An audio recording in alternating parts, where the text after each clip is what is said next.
the NFHS, we see a spike in confidence that will help her achieve her potential. What else do we see? Musicians learning to march to their own beat. We're the NFHS, the national leader and advocate for high school athletics and activities in America, helping today's teenagers develop the skills they need to become tomorrow's leaders.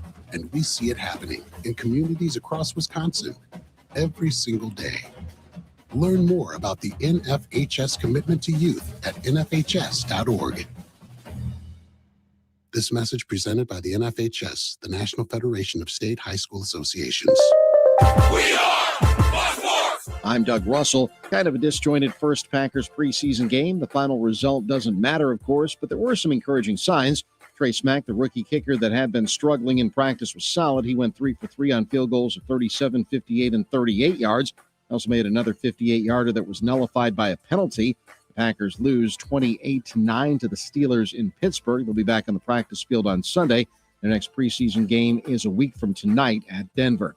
Meanwhile, to baseball in L.A., maybe the Brewers' best win of the season, desperately needing to stop the bleeding after 3 rough losses in San Diego. The Brewers entered the 9th inning down 4-2 and just kept chipping away. 4 straight singles. They wind up winning 5-4 over the Dodgers. Same 2 teams again tonight. Robert Gasser will pitch against Yoshinobu Yamamoto. Game time is at 9:10. Also, the Cubs lose to the Nationals 7-0. Milwaukee's lead back to 4. The Huddle starts now. I'm Doug Russell on Fox Sports Radio, Wisconsin. Good morning, Wisconsin, and welcome to the Huddle. I'm all for someone huddling if you have something to say. It's time to wake up and talk about the teams you love. Everybody wake up! Everybody wake up! With the guys you love. It's just about getting the group together. I need you, you need me today. Let's keep touching each other. Let's make sure we feel each other. Let's make sure we smell each other's breath. Watch us on YouTube, Facebook, and X. You need 15 or 20 huddles to correlate with a number of cameras. Take the cameras off the field, and there'll be no huddles. Now gather around because it's time to huddle up. West left slot, 323 wide stick on 1. Ready, Diller, for blitz. If it looks like man coverage, I'll check. I'll go 200 get. You got to cut and crack. Now cut and crack. Red, right, 18, Bob on 1. Ready, cut him and crack. If you look at this play, what we're trying to get is a seal here and a seal here and try to run this play in the alley. We know exactly what we got to do. All right? That's all we go forward down to. Let's go out and kick the tail. All right? Hey, 1, 2, 3. Keep doing what you're doing. Get our guys after and make the play. Be right, all the way outside. Wide, left, fake, 396 bag. Be here and see puck. Is that long enough for you? I want you to be proud of your profession. It's a great profession. Go out there and play this ball game like I know you can play it. With Drew Olson, Mythical, legendary figure. Bill Schmid, Oh, my God. This man's been out all night. and Armin Sarian. This is it. Don't get scared now. Sanchez, we ready? Fox Sports Radio Wisconsin is on the air. Who's ready to cut and crack all morning? Because that's what we're going to do. We're going to cut. We're going to crack. Sanchez, we ready? It's the Huddle. Friday edition. Coming to you live on 920 Milwaukee, 1070 Madison, everywhere in the iHeartRadio app. Streaming live, Facebook, X, and YouTube. It feels like we just left because we did. Drew Wilson, Bill Schmid, Armin Sarian, your team from Packers OT that presided over the first broadcast of the preseason yesterday. Mm-hmm. Packers lose 28-9. And the Brewers followed that with their biggest win of the year. And we got to see it. That's the one plus of being up late or early, as the case may be. We got to see a glorious Brewers victory. Welcome in, everybody. How we doing? Feeling good, Drew. And amen. Yeah, double barrel in the coffee this morning for that exact reason. But you are spot on. And I try to be with a little bit of patented positivity, much more like my man Armin Sarian over here. There's the old bracelets that people used to have. What would Jesus do? I like to think of what would Armin do. I thought you meant the ones in the mall that the balance beam bracelets. That was a good one, though. You balance out the negativity in the world with excited, patented positivity. Got to find a positive in it. Got to find an exciting one in it. And Lord knows, we all would have missed maybe the best Brewers win of the whole year last night if it wasn't for an elongated version of Packers OT talking about a less than thrilling result there in Pittsburgh. I'm like, out of the games that we've seen and we will see in the 2026 NFL season, that one might not have had all of the talkers, but Lord knows we got to talk about them, and thank goodness we did, because otherwise we wouldn't have seen that snatch 'em back game out in LA. That was awesome to see last coming night. back from the dead. The beat the Dodgers. Absolutely. I mean, it really felt like, I don't know what you guys were thinking, as we got it late into the night, as the Brewers kept getting put down. I don't know how you didn't know what we were thinking. You were listening to it the whole time. No, that part I do. Yes, I knew what you were saying. But it just felt like the Brewers, they did have the lead at one point off 2 bases, little walks. So you're thinking to yourself, this team's not going to find a way to get any balls hitting the outfield, much less score some runs. You go down 4-2, and Yelich had one chance to the corner to tie it, was to the wall. But then now you're like, oh man, I don't see how it looks so bleak. And then they put together this rally when they needed it the most. I mean, you want to talk about absolutely getting off the mat, against the prohibitive favorite in Major League Baseball every year with, the once upon a time all-world Edwin Diaz. I mean, just incredible to see that last night. And I'd say when the Brewers needed it the most. I mean, I can't remember a time this year at least, when they needed a win this badly, and they found a way to snatch victory from the absolute jaws of defeat. And boy, was that exciting to watch. It was something else. I got to say it. The ninth inning unfolded and unfolded and unfolded, and then there was a pitching change. And, lo and behold, it would have been nice to tack on some runs, but the Brewers take a 5-4 victory. And that coming on the heels of a sweep in San Diego. And just deflating. Had the Brewers won that getaway game in San Diego that they puked away, that was arguably they backed up the worst loss of the season with the best victory. 100%. You could have, and you were staring down the barrel of 2 just absolutely painful defeats. Now, yesterday's might not have been the worst one, but it would have been if Trevor McGill wouldn't have come in and slammed the door like he did, 3 up, 3 down in the 9th. I know there were definitely some Brewers fans that were worried about that worst case scenario. But what did they come in with runners in scoring position as they got swept by the Padres? Something like 3 for 28. And they were following it up with another patented performance today or last night, this morning, whatever it ends up being. And then all of a sudden you string together 5 straight singles. And we all know, and because we've seen them throughout the year, their small market rallies. Those are going to be their ways of putting up crooked numbers. Whoever it was going to be against, the regression to the mean, Drew, that you educate us about, at some point it was going to come correct. I'm glad it came correct against the Dodgers because that one feels a hell of a lot better. And I think also they could have won that game against 28 other teams. And people would have said, oh, sweet. Nice. That's great. They win it against LA, the team that dogged you in the NLCS, the one that's been the team to stand in your way. I think there's something mentally for Brewers fans in the sanity. That's a big one. But hey, Jake Bowers told us all to chill out. Wasn't talking to the fans. He was probably talking to the team. They had their meeting, and Drew, thank goodness that they had that rally when they did, because otherwise they played the team meeting card. And then only scored 2 runs on 2 bases loaded walks. That'd have been a tough one to be able to look at. I'm sorry, sir. You've already used that coupon. You can't use it twice. The team meeting card. Sure, I thought it was twice. Every day you're able to use it. Right. One time only. Can I try that again? You can't hit reset, son. No, and Jake Bowers, chill the blank out, and he did with 2 strikes, and he got the big hit. Well, one of many in that inning, but the biggest, I'd say, to put him ahead. Wow, was that awesome? And from a bunch of guys that needed hits, big hits, Churio, Garrett Mitchell kind of, as well. So you're right, Billy. Like that win would have felt great anyway to come back and needing a win. But man, against the Dodgers, just like that, and it's like to do it, fantastic. To do it in a game when Shane Drowan pitched very well. Yeah, the Dro show gave and you a then chance. He watched his chance for victory evaporate because the suddenly struggling Antonio Senzatella gave up a home run to Max Muncy, and poof, there goes. He gave up his inherited run and put him in line to lose the game.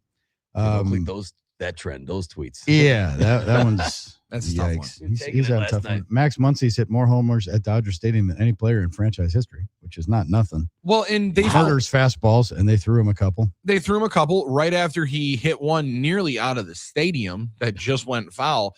But they flashed a graphic yesterday that he's got like 13 go-ahead hits after the 6th inning or later just this year. Like what the? It's amazing. Max Muncy, one of the greatest finds for a team that DFA'd the cat and then becomes an absolute franchise legend.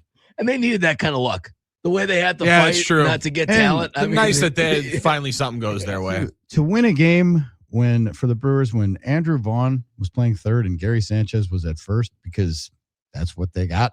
That's where they're at right now. They're at right now, no doubt, with the Bryce Terang news and the second opinion he's going to get. Yeah.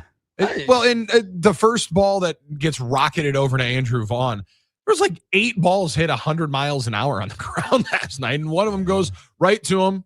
Clean pick, fire over to first. Holy cow, what's the problem? Why have we not been doing this the whole time? Second ball goes right over to him, airmails it off to the right side of Sanchez. And then you realize, it's because we have 2.5 first basemen and 2 catchers out here playing defense, because that's how strapped you are. Lord knows they didn't want to play bait last night, and I got a feeling that they might be trotting this exact same group out there, depending on how long it takes for that second opinion to come back on the knee of Bryce Terang. Yeah, and you just got to find a way, and the way that they did it was just amazing. And Jake Bauers was the voice of reason after the game, because the prevailing question was, is that the biggest win of the season, given everything that's been happening lately? And did you see Jake Bauers' quote? I didn't get this one. He had part of it that's not airable on a well, hold on. It's Safe Harbor. Okay, go ahead. Well, yeah. Let one fly. Why not? Yeah. I forgot it's still 5:10. But okay. Bauers did say, hang on one second. I think to treat this game as bigger than another one is not wise. And that's the third part of the impact of that whole situation. Like the first one was like chill the blank out. The second one was like, I'm going to get this big hit and bring us to the depths, from the depths to victory. And the third one is totally not make a big deal out of it. Like each one of those is equally important, I think, for that. And that's what's impressive about it. Like if I came through in that moment, you better believe I'm like, this was the biggest win of the year. Like we just came through. Like we're awesome. This is who we are. Power. I'd be all like, you'd be dropping every motivational poster you could. Way into it. Like, and the fact that he's like, you know what, we're gonna keep it real. We're gonna come correct. I said before, chill out. I'm gonna say after, chill out. That's the consistency of it. He's had a really impressive year. I mean, this is the season he's probably dreamed about, and it continues for Jake Bauers. So. That's pretty awesome. All the California guys coming through in the 9th inning. I mean, outside of Jackson Churio, right? Garrett Mitchell, UCLA kid, getting back into the California sun. Yeah. Jake Bauers, California sun, as he walks up to the plate, sitting there. And poor Yelich hit a hard ball too, and hit it right to him. He did. Well, in the one that he hit before, I think you mentioned it, Armin, a couple of minutes ago.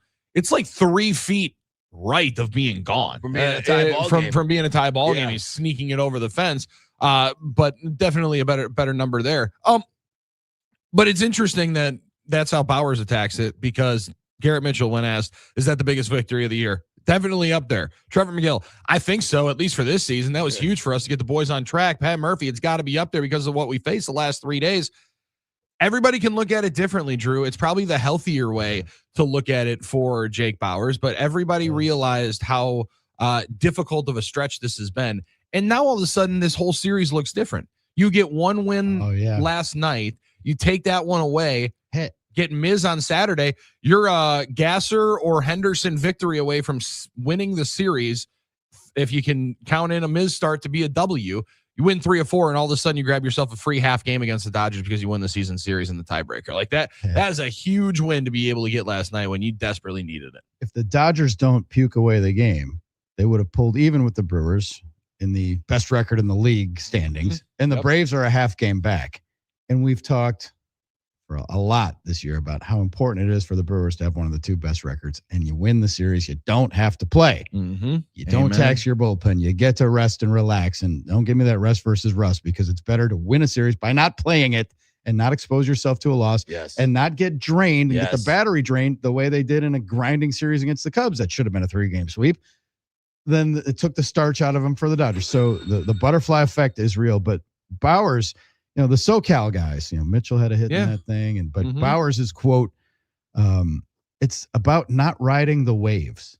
Now, Craig Counsell used to always say, ride the roller coaster. That's the opening day. It's Enjoy like the roller ride. coaster. You're gonna It's go what up it and is. down. A cliche battle. Bauer said it's Metaphor. about not riding the waves. If you don't ride the waves, then you'll get back to who you are quicker than if you're riding these ups and riding these downs. That's a good point. You're going to have downs. Individually, you're going to have downs throughout the season. Collectively, it's important you're not riding those waves. You stick to your approach. You stick to the things you said you were going to do in spring training. You keep showing up and you just keep going. You keep going until the end and they send you home, or you're the last team standing. This guy's spitting some bangers out. Now, there you go. It also sounds like he's spitting at something that Pat Murphy has hammered into that clubhouse a number of different times. Good point.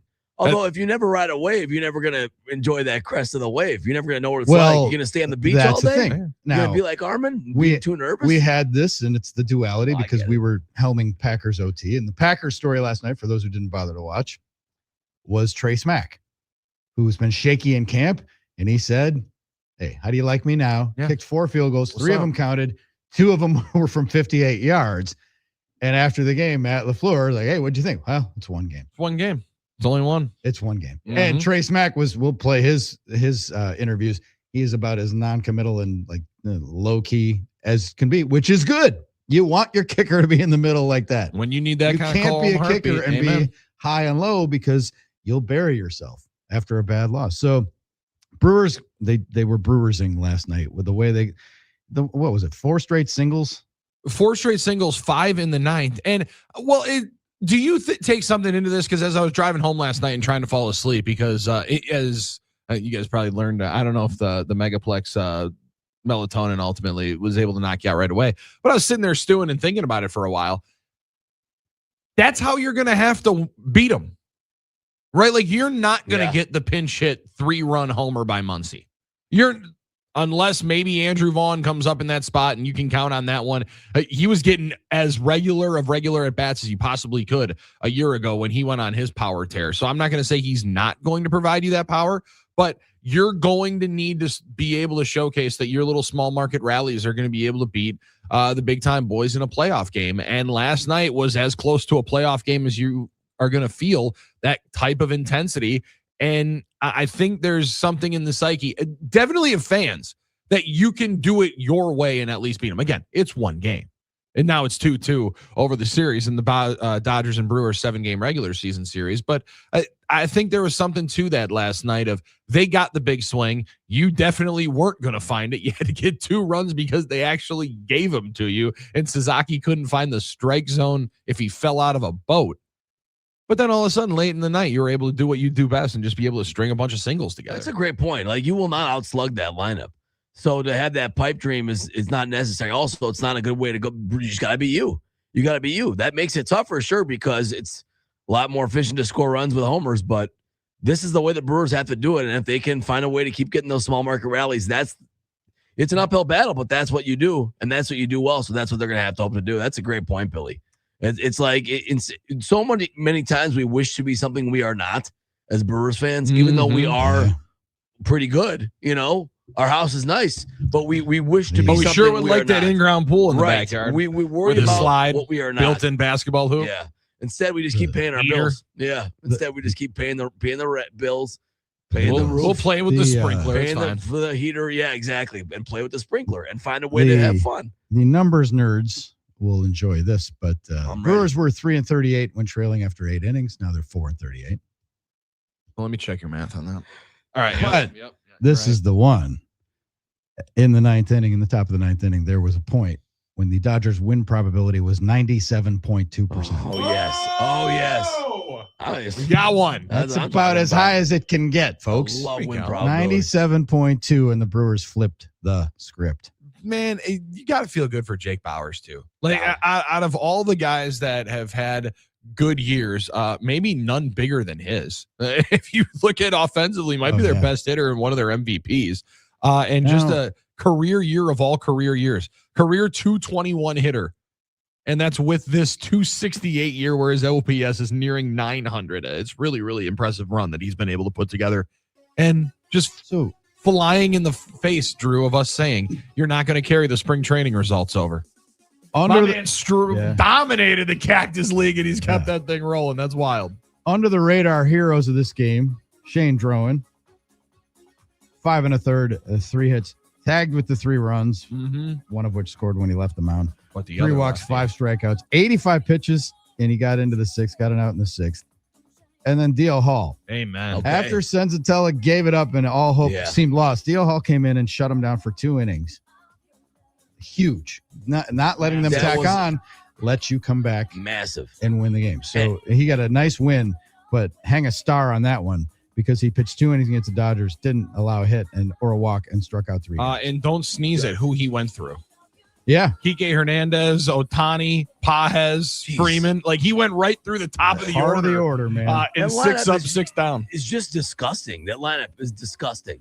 I've heard they're throwing pretty up there- good. Oh, my gosh. And- What they're throwing. And all these guys. Also, can I give a shout out to Joey O? Another job by Joey O, who, was at the absolute depths He of had 2 everyone's hits, opinion. a walk, a stake, scored a run. He was your offense last night. He keeps bringing the energy to the plate, starting rallies when it looks bleakest at the end. The guy that everyone wanted out of town this last month, and he did it again last night. He started the rally again with that hit, and he had a real Roger Dorn. I'm talking about the Roger Dorn Major League One energy when he started to find his, energy, when he started to find his passion and Was that pride. before or after the scene at fourth base?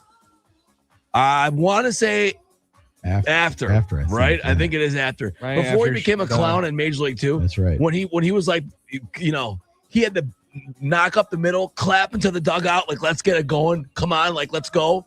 A lot of that from Joey Ortiz last month, and again last night, starting that rally. I mean, that was just incredible. I heard it in there. There was a little 1996 Super Bowl in that statement used. When it looked bleakest at the end, there we came back, made plays, got it done. Yes, sir. The Dodgers had lost 7 in a row. Then they won 4 or 5, and now let's put them back into a slump. So Max Muncy's 3-run homer is now a blip on the radar, and the Brewers win the ball game. Epic victory for them in the regular season. Doesn't get much better than that. And then tonight, you got Gasser against Yamamoto. Talk about all that and more. Packers, we got Packers conversation. What did you like? What did you not like? We often do game balls and kicks the balls after Packer games. We don't need to do that per se, but we can do maybe winners and losers or whose stock is rising, whose is falling. I like that. We'll do the market watch perhaps on the Extended Packers. version of who's hot, who's not, with Donovan Jorgensen heating and cooling throughout That's the what day. I'm talking about. That's what I'm talking And about. we're Let's gonna do it. I think we had a lot of heroes of the day. 3 guys think running that'll on be a good one. fumes today, and we're here for it. And there are a couple people in the Venn diagram who were up for Packers OT. Heard us, Barristers out there, and a couple others. And roll call, And they're baby. with us now. We're going to do a little roll call. You're in the 5 o'clock club. You're in the Huddle, Fox Sports Radio, Wisconsin.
Oh, and a line drive, base hit, right field. Hamilton scores. We are tied at 4. And Bowers on the ground through, base hit. Here comes Churio, and he will score. And the Brewers take the lead in the 9th. Another 2-strike hit. Jake Bowers puts the Brewers in front.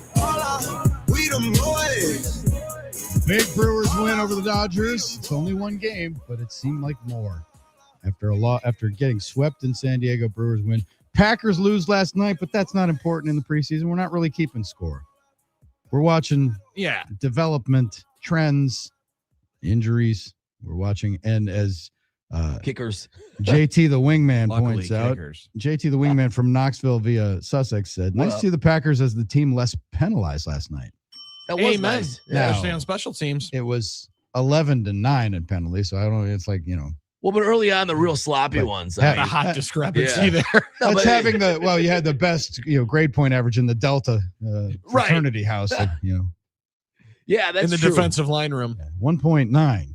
Congratulations, you're at the top of But the the Delta. Steelers did have a lot of the bad the PIs and all that stuff early on. So Well, and like 4 personal foul the penalties. PFs, I mean, no personal doubt. fouls. What But PI. JT said they may not have personal gotten foul. it in the end zone, but with testing offensive line combinations, I thought they did all right. And 0 holding calls, Billy. Let's go. That is a good one. Yes, and a large portion of the first half were guys that are going to play for you. Now, are they going to start? That's going to be a question. Anthony Belton's not going to start.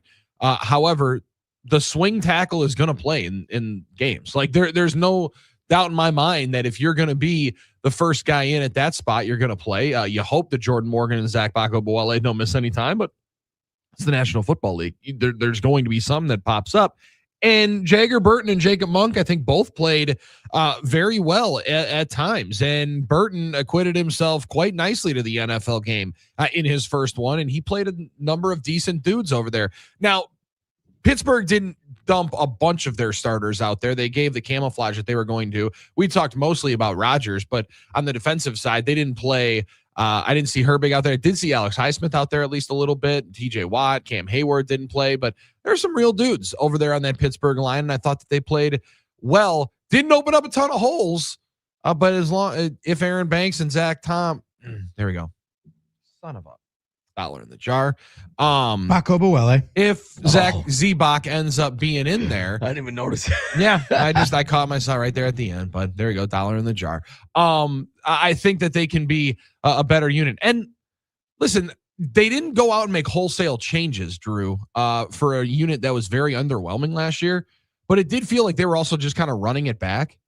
They very much might not. I mean, they, in all reality, could change out 3 starters going into this year, albeit with familiar faces and 1 draft pick and guys that you had in your building. But it could be a new left tackle. And depending on how long it takes Aaron Banks to be able to get into team drills and get himself ready for a season, you might be sitting out there with 2 new guards. And Sean Ryan was implanted there in the middle of the line late into the season. So it is a very much different offensive line, albeit with not a ton of new personnel to change it up. But they're not just going to run it back. They're changing it up because it just wasn't good enough a year ago. So preseason games in the NFL, much like spring training games in baseball, are often decided by guys with no chance of making the team. And at least they put names on the back of their jerseys in this one. That's a good point, Billy. True. And real numbers. And guys mostly. know they're going to play. They don't come sprinting across the parking lot in the 8th inning because we're out of players. Hey, man, we need guys. somebody. Get over here. But so you have to factor that in. The Packers' number 1 offense took the ball, marched down the field, got a 58-yard field goal that was negated because of a penalty, and then got a 38-yard field goal or 37-yard field, whatever that was. And then they were done for the night. Yep. Put the hat on, get yourself out of here. Had they played more, they up. would have probably been a little bit stronger. Same thing, like most of the defensive guys played a series, a couple plays more maybe, and then that was it for them. So maybe it speaks to your depth or your whatever. But And they're not trying to win these games. Well, that's really. the thing. That's Like what's we said, crazy. as LaFleur said, there's no game planning. No one's that you're just trying to look at your guys and put them in situations and try not to get them hurt. And that's the objective. Yeah, and if you're not showing anything and you're not disguising anything, I'm really excited to see how they line up coming up defensively this year. Because Well, that's the thing. Because early on, especially with the starters and stuff, but pressure early on.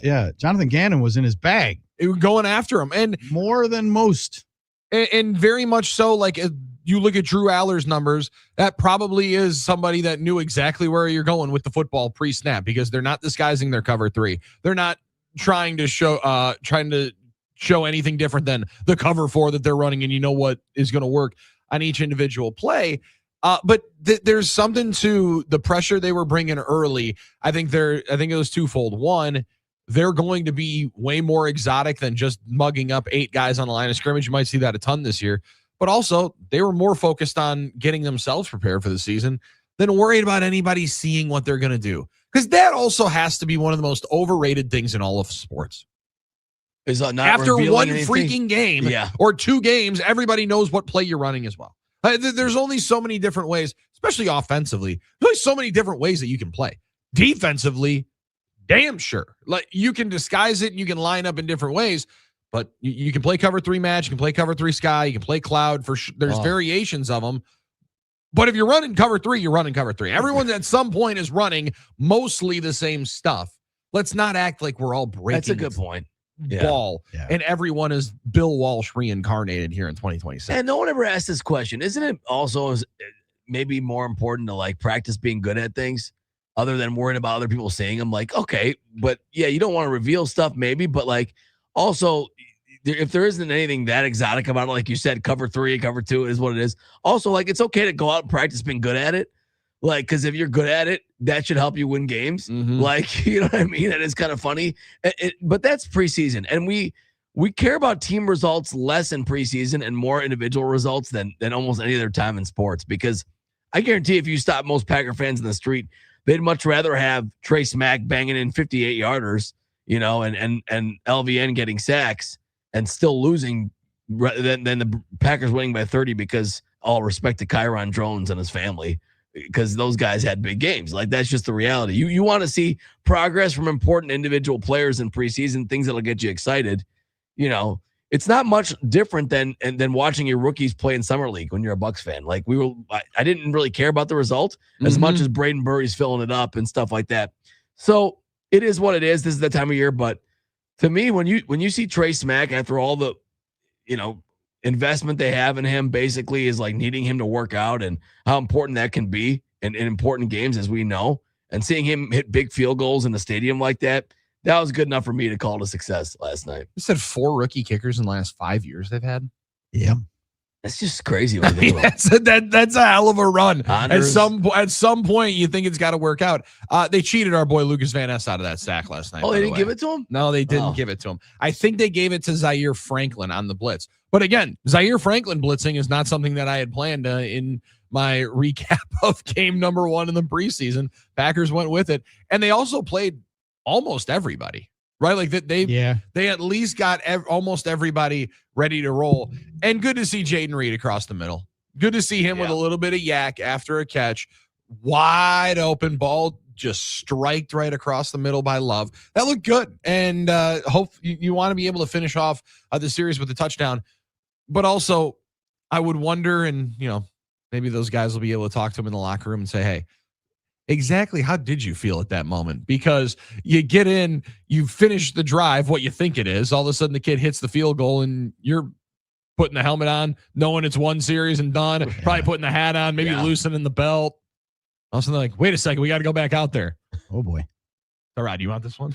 Right. You going to get back out there? Oh, sweet. Okay, never mind. Sudden change. We're right back in there. There might have been a little relaxing of the shoulders very quickly after you think you're already done. And great to see Marshawn Lloyd out there play, get tackled, get up, bounce up. All those things are good. Yeah. Like baby steps for him, but the reality is he hasn't been able to do this, you know? So, you know, he didn't break off anything crazy. Didn't have to. He went out there, played, it was healthy. Neither team ran the ball effectively. So I guess credit to the interior of the defensive lines and linebackers. And the Packers didn't do a great job when they didn't get pressure of defending the pass. That's fair. They got pretty much shredded. No, they got whatever they wanted. And Jalen Simpson, Ray Nitschke All-Star, Acrisure Stadium. Oh, he had a rough night. A little bit different. Hard Knocks would have done the whole segment on him. Yeah, and it would have went to it. I mean, they might have hit the Tom Rinaldi music when he walked when they went to break, and it wasn't even for an injury. I've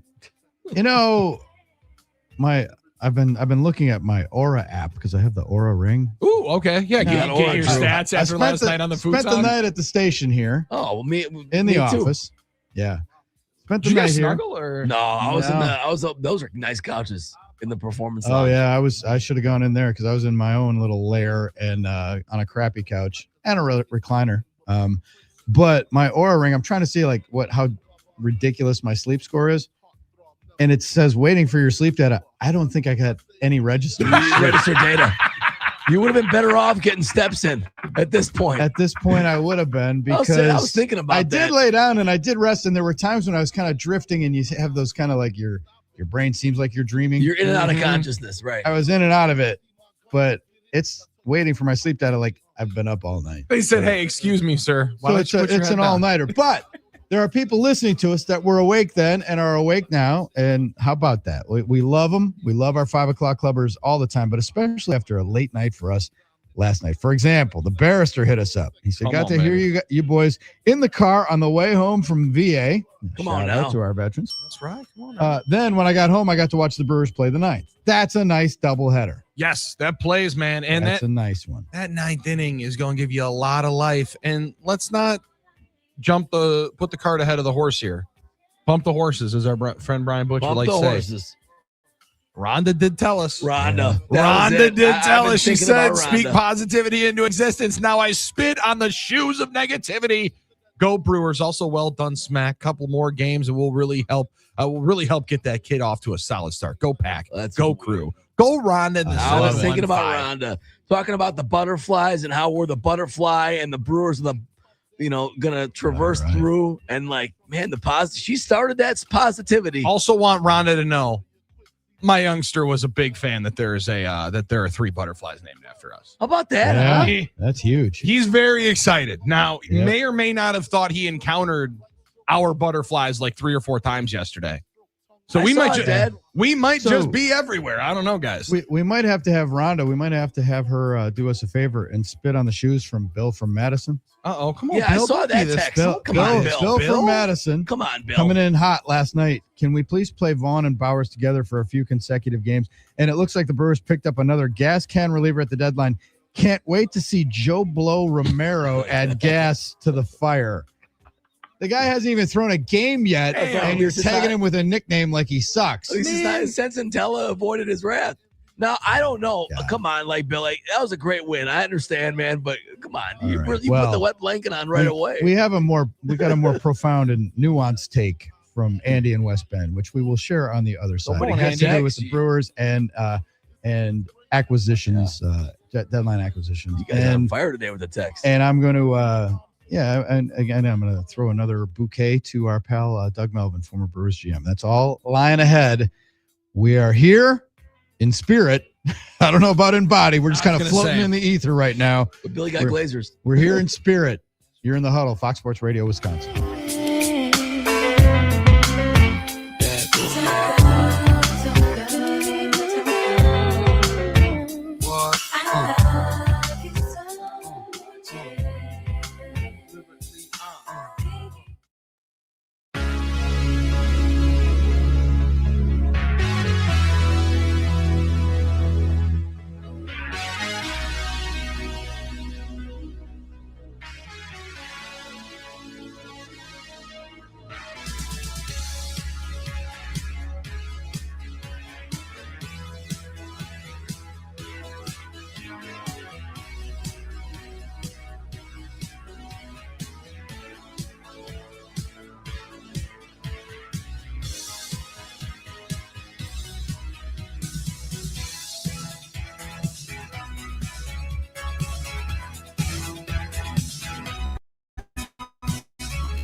Fox Sports Radio Wisconsin, 920 Milwaukee, 1070 Madison. Streaming worldwide on the iHeart app, Facebook, X, and YouTube. Also worldwide, so you can hang out with us, 5 o'clock clubbers. Armin bringing us back with our pal Trapper Shep, who's a member of the 5 o'clock club. Well, I saw him in there on the Facebook comments listening. Drew runs on Packers. Bright and early. Running on Trapper Shep music this morning. So good on you, Armin. Fantastic. 877-794-1973, your ticket to the NicoletLaw.com talk and text line. Now, the Brewers came back last night against the highest paid closer in Major League Baseball. That's right. Edwin Diaz. Bringing big money. Signed a $69 million deal. And nice. It was another one of those deals kind of went under the radar. It's like, oh, the Dodgers just get everybody.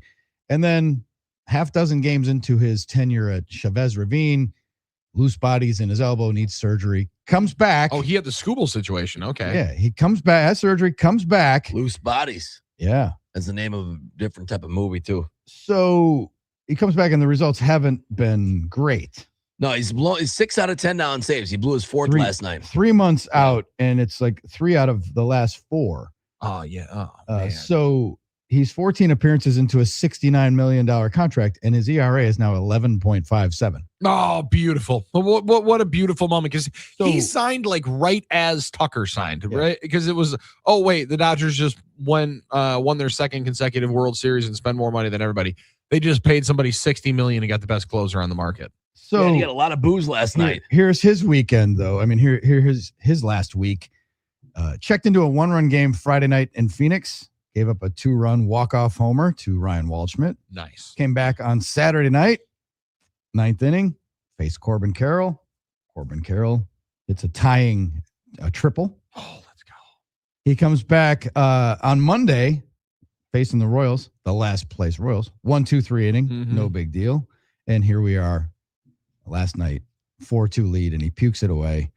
And he's, so again, 32-year-old guy. They went and got the top of the market guy, $69 million. It's not working out that well. No, also somebody's got to show me the best version of Edwin Diaz. And it was it past the WBC ago? Yeah. Right? Like when he was celebrating in the WBC and then blew out his patella. Yeah, has it been the same since? So now, yeah, Dave Roberts. Right. Dave Roberts is much like Murph with Yelich. Going to stay the course. They asked him, what are you going to do? Are you thinking about a change? He's like, well, give me another option. His quote was, give me another option. Give me another option. Give me another option. Well, how about Tanner Scott? I manage the Dodgers. I don't have any How good about players. Vesia? Oh, he gave it up too. Evan Phillips, Edgardo Henriquez. Like, you got other options, Dave. You got boys out there, Dave. But Roberts has 2 Yeliches also in the lineup, because Mookie Betts has got a almost sub 700 OPS, and their $60 million guy Tucker has continued the swoon that he had in the second half with the Cubs basically all year. And that's the thing. The Dodgers can sustain those things. But the Dodgers have an 8-game cushion over the Padres in the West. Yeah, they're waltzing, basically. But they're half game back of the Braves for the first round bye, which is what they're vying for, because they don't want to play in the first round either, even as great as they are. And it's not a good time to have your bullpen flagging when they are in the middle of a stretch of 13 games in 13 days. The Brewers are wrapping a stretch of 17-17, and we know it's brutal, and they're running on fumes a little bit, as we've seen. They've been inconsistent in the bullpen. But all this is to say, and to put a bow on it, friend of the show, Andy in West Bend, hits us, Nicolet Law again, talking text line 877-794-1973. Acquiring guys like Scooble, Mize, and May means absolutely nothing in today's baseball when you can't close out games. It's amazing. He's not wrong. And that made me think, the visionary that was Doug Melvin, who 20 years ago, that was a long time ago, he's like, maybe we're doing this backwards. Maybe we should start the game with the bullpen guys and bring in your ace starters, bring in Kershaw in the 4th inning and let him pitch in the 9th inning. Finish it. Yep. And it got me thinking, it's like, okay, why not have an opener in front of Miz? So Miz gets to pitch the 8th and the 9th and face Bryce Harper and get to face Freddie Freeman and those guys. And so his 6th inning would be his 9th. It would be the 9th inning of the game. Doesn't that make some, the more you think about it, it's like, that's damn logical, because if you give up runs early in the game out of the bullpen, you got more innings to come back. Yes. Whereas if Miz pitches and takes out, if he leaves the game after 6, you got to navigate those innings. You give up the runs in those innings. I hate to use the word, but there's leverage, right? It's a bigger situation. His logic is not flawed. Somebody will come up with a scheme to do that and have the Mises and to have the Scoobles and those guys pitch in the biggest innings of the game. Right, and be able to go and be their best and be freshest. And the amount, how tight we are with the numbers of 3 times through the order, Drew, you would think that they would have kind of cracked the code on that. I still think the psyche of the pitcher is like they don't want to be, it still messes with them to be able to start the game or not start the game. I think the best example of it is Game 5 against the Cubs last year. What was the Brewers' worst thing in that entire series? The first getting inning. freaking Michael Busch out in the first inning. That's right. Getting Suzuki out in the first inning. Why don't we throw our all-star closer who hasn't been closing the 9th inning? Why don't you go out there and fire the boys up, and then we'll hand the ball over to Mizorowski? And it worked out. It worked out perfectly. It's just wild that, and it's you reverse engineer it. And I'm pretty sure at the time Melvin was saying like, don't you want Kershaw pitching in the 9th inning in the World Series? That would be ideal. It never happens. So to get Scooble and all that, just Game 7 of the LCS against us, yeah. Playoff series though, are won and lost, between the 6th and the 9th generally. But that would say the pushback that I would say, I agree with you, and that's where openers came from, and teams that had to be creative, and Miley and what the Brewers did. Teams like the Dodgers that have so much talent can bludgeon you a bit with so many good arms. Like it is true that you want to have those guys and closers and things like that, but usually they have enough talent to sustain dips like this in the front and the back end. So if they're able to sustain that much high price talent and that many good, I mean, they also had a bunch of starters dominate a series last year and go to the World Series against us because they had so many good pitchers to start as well. So I agree that you want both ends of it, but you can. That was also the thing as we're watching Yamamoto and Snell just destroy our favorite team in 2 games at American Family Field and silence the entire thing. You're like, hey, if they just get into the bullpen. Well, if they can just tap this Dodger bullpen, they'll have a chance. And I think they had 1 combined inning in the 2 games. Yeah, that's the thing. Like I think that was true, but we couldn't get to the bullpen and get and like last night the Brewers, facing Roki Sasaki is a very good pitcher. He's like you can make an argument he's their 6th or 7th best starter in some when they're all healthy in some ways. I mean, but that's the one thing I'd say is that certain teams can bludgeon you with a depth of talent. Well, he probably rose after they got rid of River Ryan because he was so can't miss. Yeah, that's true. And Lauer. Also, shout out to our boy Ben. He was hitting us with some text last night on Packers OT. Late night with the boys for Packers football. 5:00 club. Let's go. Happy Friday. Let's go, Ben. Yep. Checking in. He was locked in with us last night, and he's back up with us. Hey, man, superheroes among us, Drew. Exactly. Jason, the electrician, is with us. He's checking in. Good morning, Jason. From that warm weather in Florida. We hear from Mike in Racine. Great sports night. First time texter. Mike tells us it was a great sports night. A lot of people in today. We love it. Thanks for setting us up from the miss in the 601. Let's go, Mike and Racine. On a Friday, we got our streaming numbers are popping. This club is going up. Who needs sleep? My phone doesn't think I slept at all. It might be a nice thing to have at some point, but I woke up 3 times with a foot in my head, so maybe that futon would have been a better idea. Yeah, actually, no doubt. We're off and running. We got us until 8. Enjoy us while we're here. The Huddle, Fox Sports Radio, Wisconsin.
I'm Doug Russell. Kind of a disjointed first Packers preseason game. The final result doesn't matter, of course, but there were some encouraging signs. Trey Smack, the rookie kicker that had been struggling in practice, was solid. He went 3 for 3 on field goals of 37, 58, and 38 yards. He also made another 58-yarder that was nullified by a penalty. The Packers lose 28-9 to the Steelers in Pittsburgh. They'll be back on the practice field on Sunday. Their next preseason game is a week from tonight at Denver. Meanwhile, to baseball in L.A., maybe the Brewers' best win of the season, desperately needing to stop the bleeding after 3 rough losses in San Diego. The Brewers entered the ninth inning down 4-2 and just kept chipping away. 4 straight singles and wind up winning 5-4 over the Dodgers. Same 2 teams again tonight. Robert Gasser will pitch against Yoshinobu Yamamoto. Game time is at 9:10. Also, the Cubs lose to the Nationals 7-0. Milwaukee's lead back to 4. The Huddle starts now. I'm Doug Russell on Fox Sports Radio, Wisconsin. Good morning, Wisconsin, and welcome to the Huddle. I'm all for someone huddling if you have something to say. It's time to wake up and talk about the teams you love. Everybody wake up! Everybody wake up! With the guys you love. It's just about getting the group together. I need you. You need me today. Let's keep touching each other. Let's make sure we feel each other.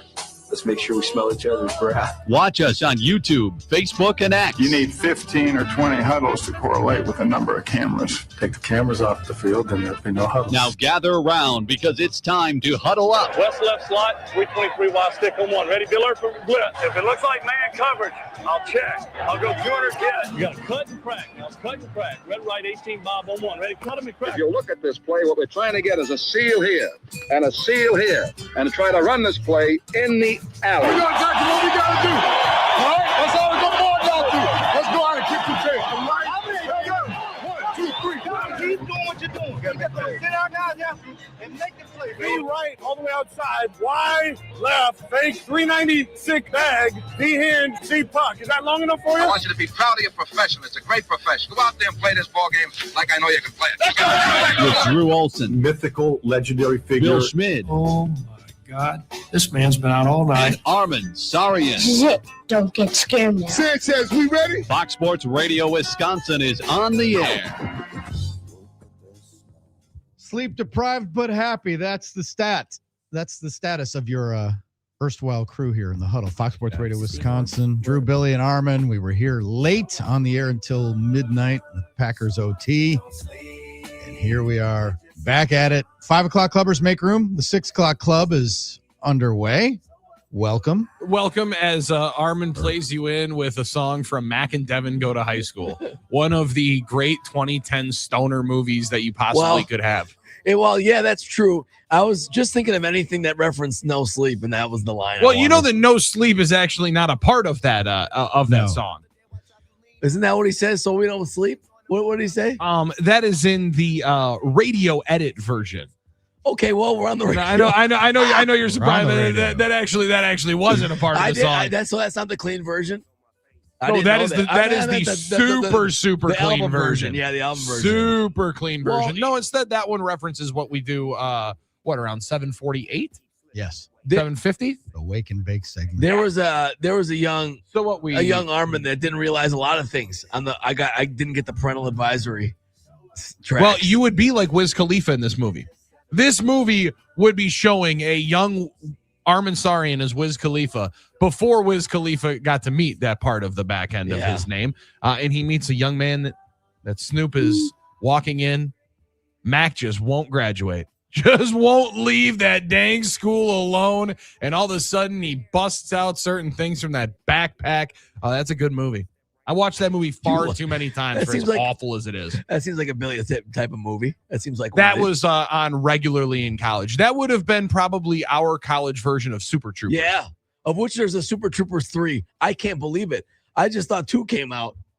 And then all of a sudden there's a 3. Like, you got to be kidding me. But hey, yeah, they were doing press for it. They got Greg Marcus in the whole little spiel before the movies. Yeah. I'm gonna make Matt Miller watch that to review it. I love it. Hey, Matt, you want to come on? You have to watch Super Troopers 3. Super Troopers 3.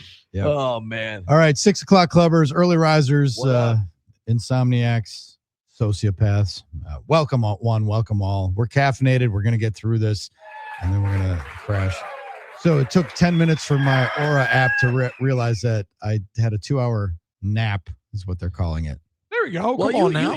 Sleep score 32 out of 100. Well, I've been trying to figure out what constitutes a new day, because the new. It's a new day. For Yes, instance, it is. There you go. Because obviously you're supposed to change clothes every day. That's kind of what we do with customs of society. I've heard that before. But I'm like, I got the same shirt on. Sometimes I wear the same underwear. Should I put a new shirt on? Is it a new day here, technically? Or like, I kind of barely went to sleep, so I feel like You don't have to if you don't want to. Well, I don't care. I Yeah. got my Brewer shirt. I just don't know. I'm like, does this count? I should probably put new clothes on. I mean, listen, if you really want to do something good for the show, what you would do is you'd change shirt right now on the video stream, so we'd have that digital asset. I'll But do it. I got my iron jack underneath it. Oh, you want me to go shirtless on the stream? Is that what you want? Is that? Well, I don't know. I mean, did we stay up late last night or what? What the heck kind of party is this here, Drew? Poor Drew. You probably had something better planned than this. Than Yeah, this for the 6 no o'clock. doubt. No doubt. Yeah, so my 2 hours, my sleep score of 32 out of 100. Like, okay, so 2 hours and 9 minutes. Time in bed, 2 hours, 54 minutes. So I laid down for almost 3 hours. Slept for just 2. And that's but yeah, I have I didn't bother changing shirts, but I do keep toiletries in my little office over there. The locker room That's annex. a good one. I like that. Yeah. Toothbrush, toiletries. I was able to shower in the bathroom. That's what one of my best takes ever is every radio station should have a working shower. They should totally. Absolutely. I rolled home and then in the middle of the sleep, I got a hand in the head of Daddy. You leave. Thanks, buddy. This is where I'm supposed to be. You're supposed to be somewhere else, but that's fine. I will leave. Yeah. And then you got a little extra work and a little glazer before. That's the thing, Well Bill. You done. came through with those. I Came appreciate through. that. Yep. The Glazers, we got cookies. We're good to go. But Yeah, we're gonna run it on sugar and caffeine. Yeah, That's got how it to. goes. All right, so we mentioned the first hour of the program dominated with talk of the Packers, a preseason opener. We were helming Packers OT until midnight. So after every Packers game, join us on the air or on the interwebs or however you The may best way to do it, experience it. The story of the night was Trey Smack. We've been going through some things. Keyshawn Nixon's getting blistered today because people are recirculating the clip of his attempted tackle on the sideline with Catano Oladipo. And for a guy who maybe his starting job is in jeopardy, probably not, but it's not a good look. And it wasn't a good, at least he didn't dive out of the way like it was a goal line play in Chicago in the playoffs. Yeah, you said it well last night, Drew. It's not in his top 5 worst tackle attempts. But it's definitely, but it might be in the top 10. It's definitely not Coach David. It's a tough one to be able to He's got a Hall watch. of Shame worthy reel of missed tackle attempts. And this was not, it was not a positive look. It wasn't a good look. No, I mean, he is also trying to jump over a teammate to be able to get somebody that's running away from him. If he would have been able to make that tackle after Oladipo is in between him, that would have been an impressive play. But you are looking at somebody who everything that he does is going to be graded on a we hate you scale. Like there's nobody that Packers fans have venom out more for than Keyshawn Nixon. And there's always going to be guys on the team that have that spot. There's always going to be somebody that holds that throne. His is also magnified though. And I think understandably so when there's thoughts that, you're asking for a new contract, you're looking for the opportunity. He's played a lot of football, and he's making $5 million with no guaranteed money.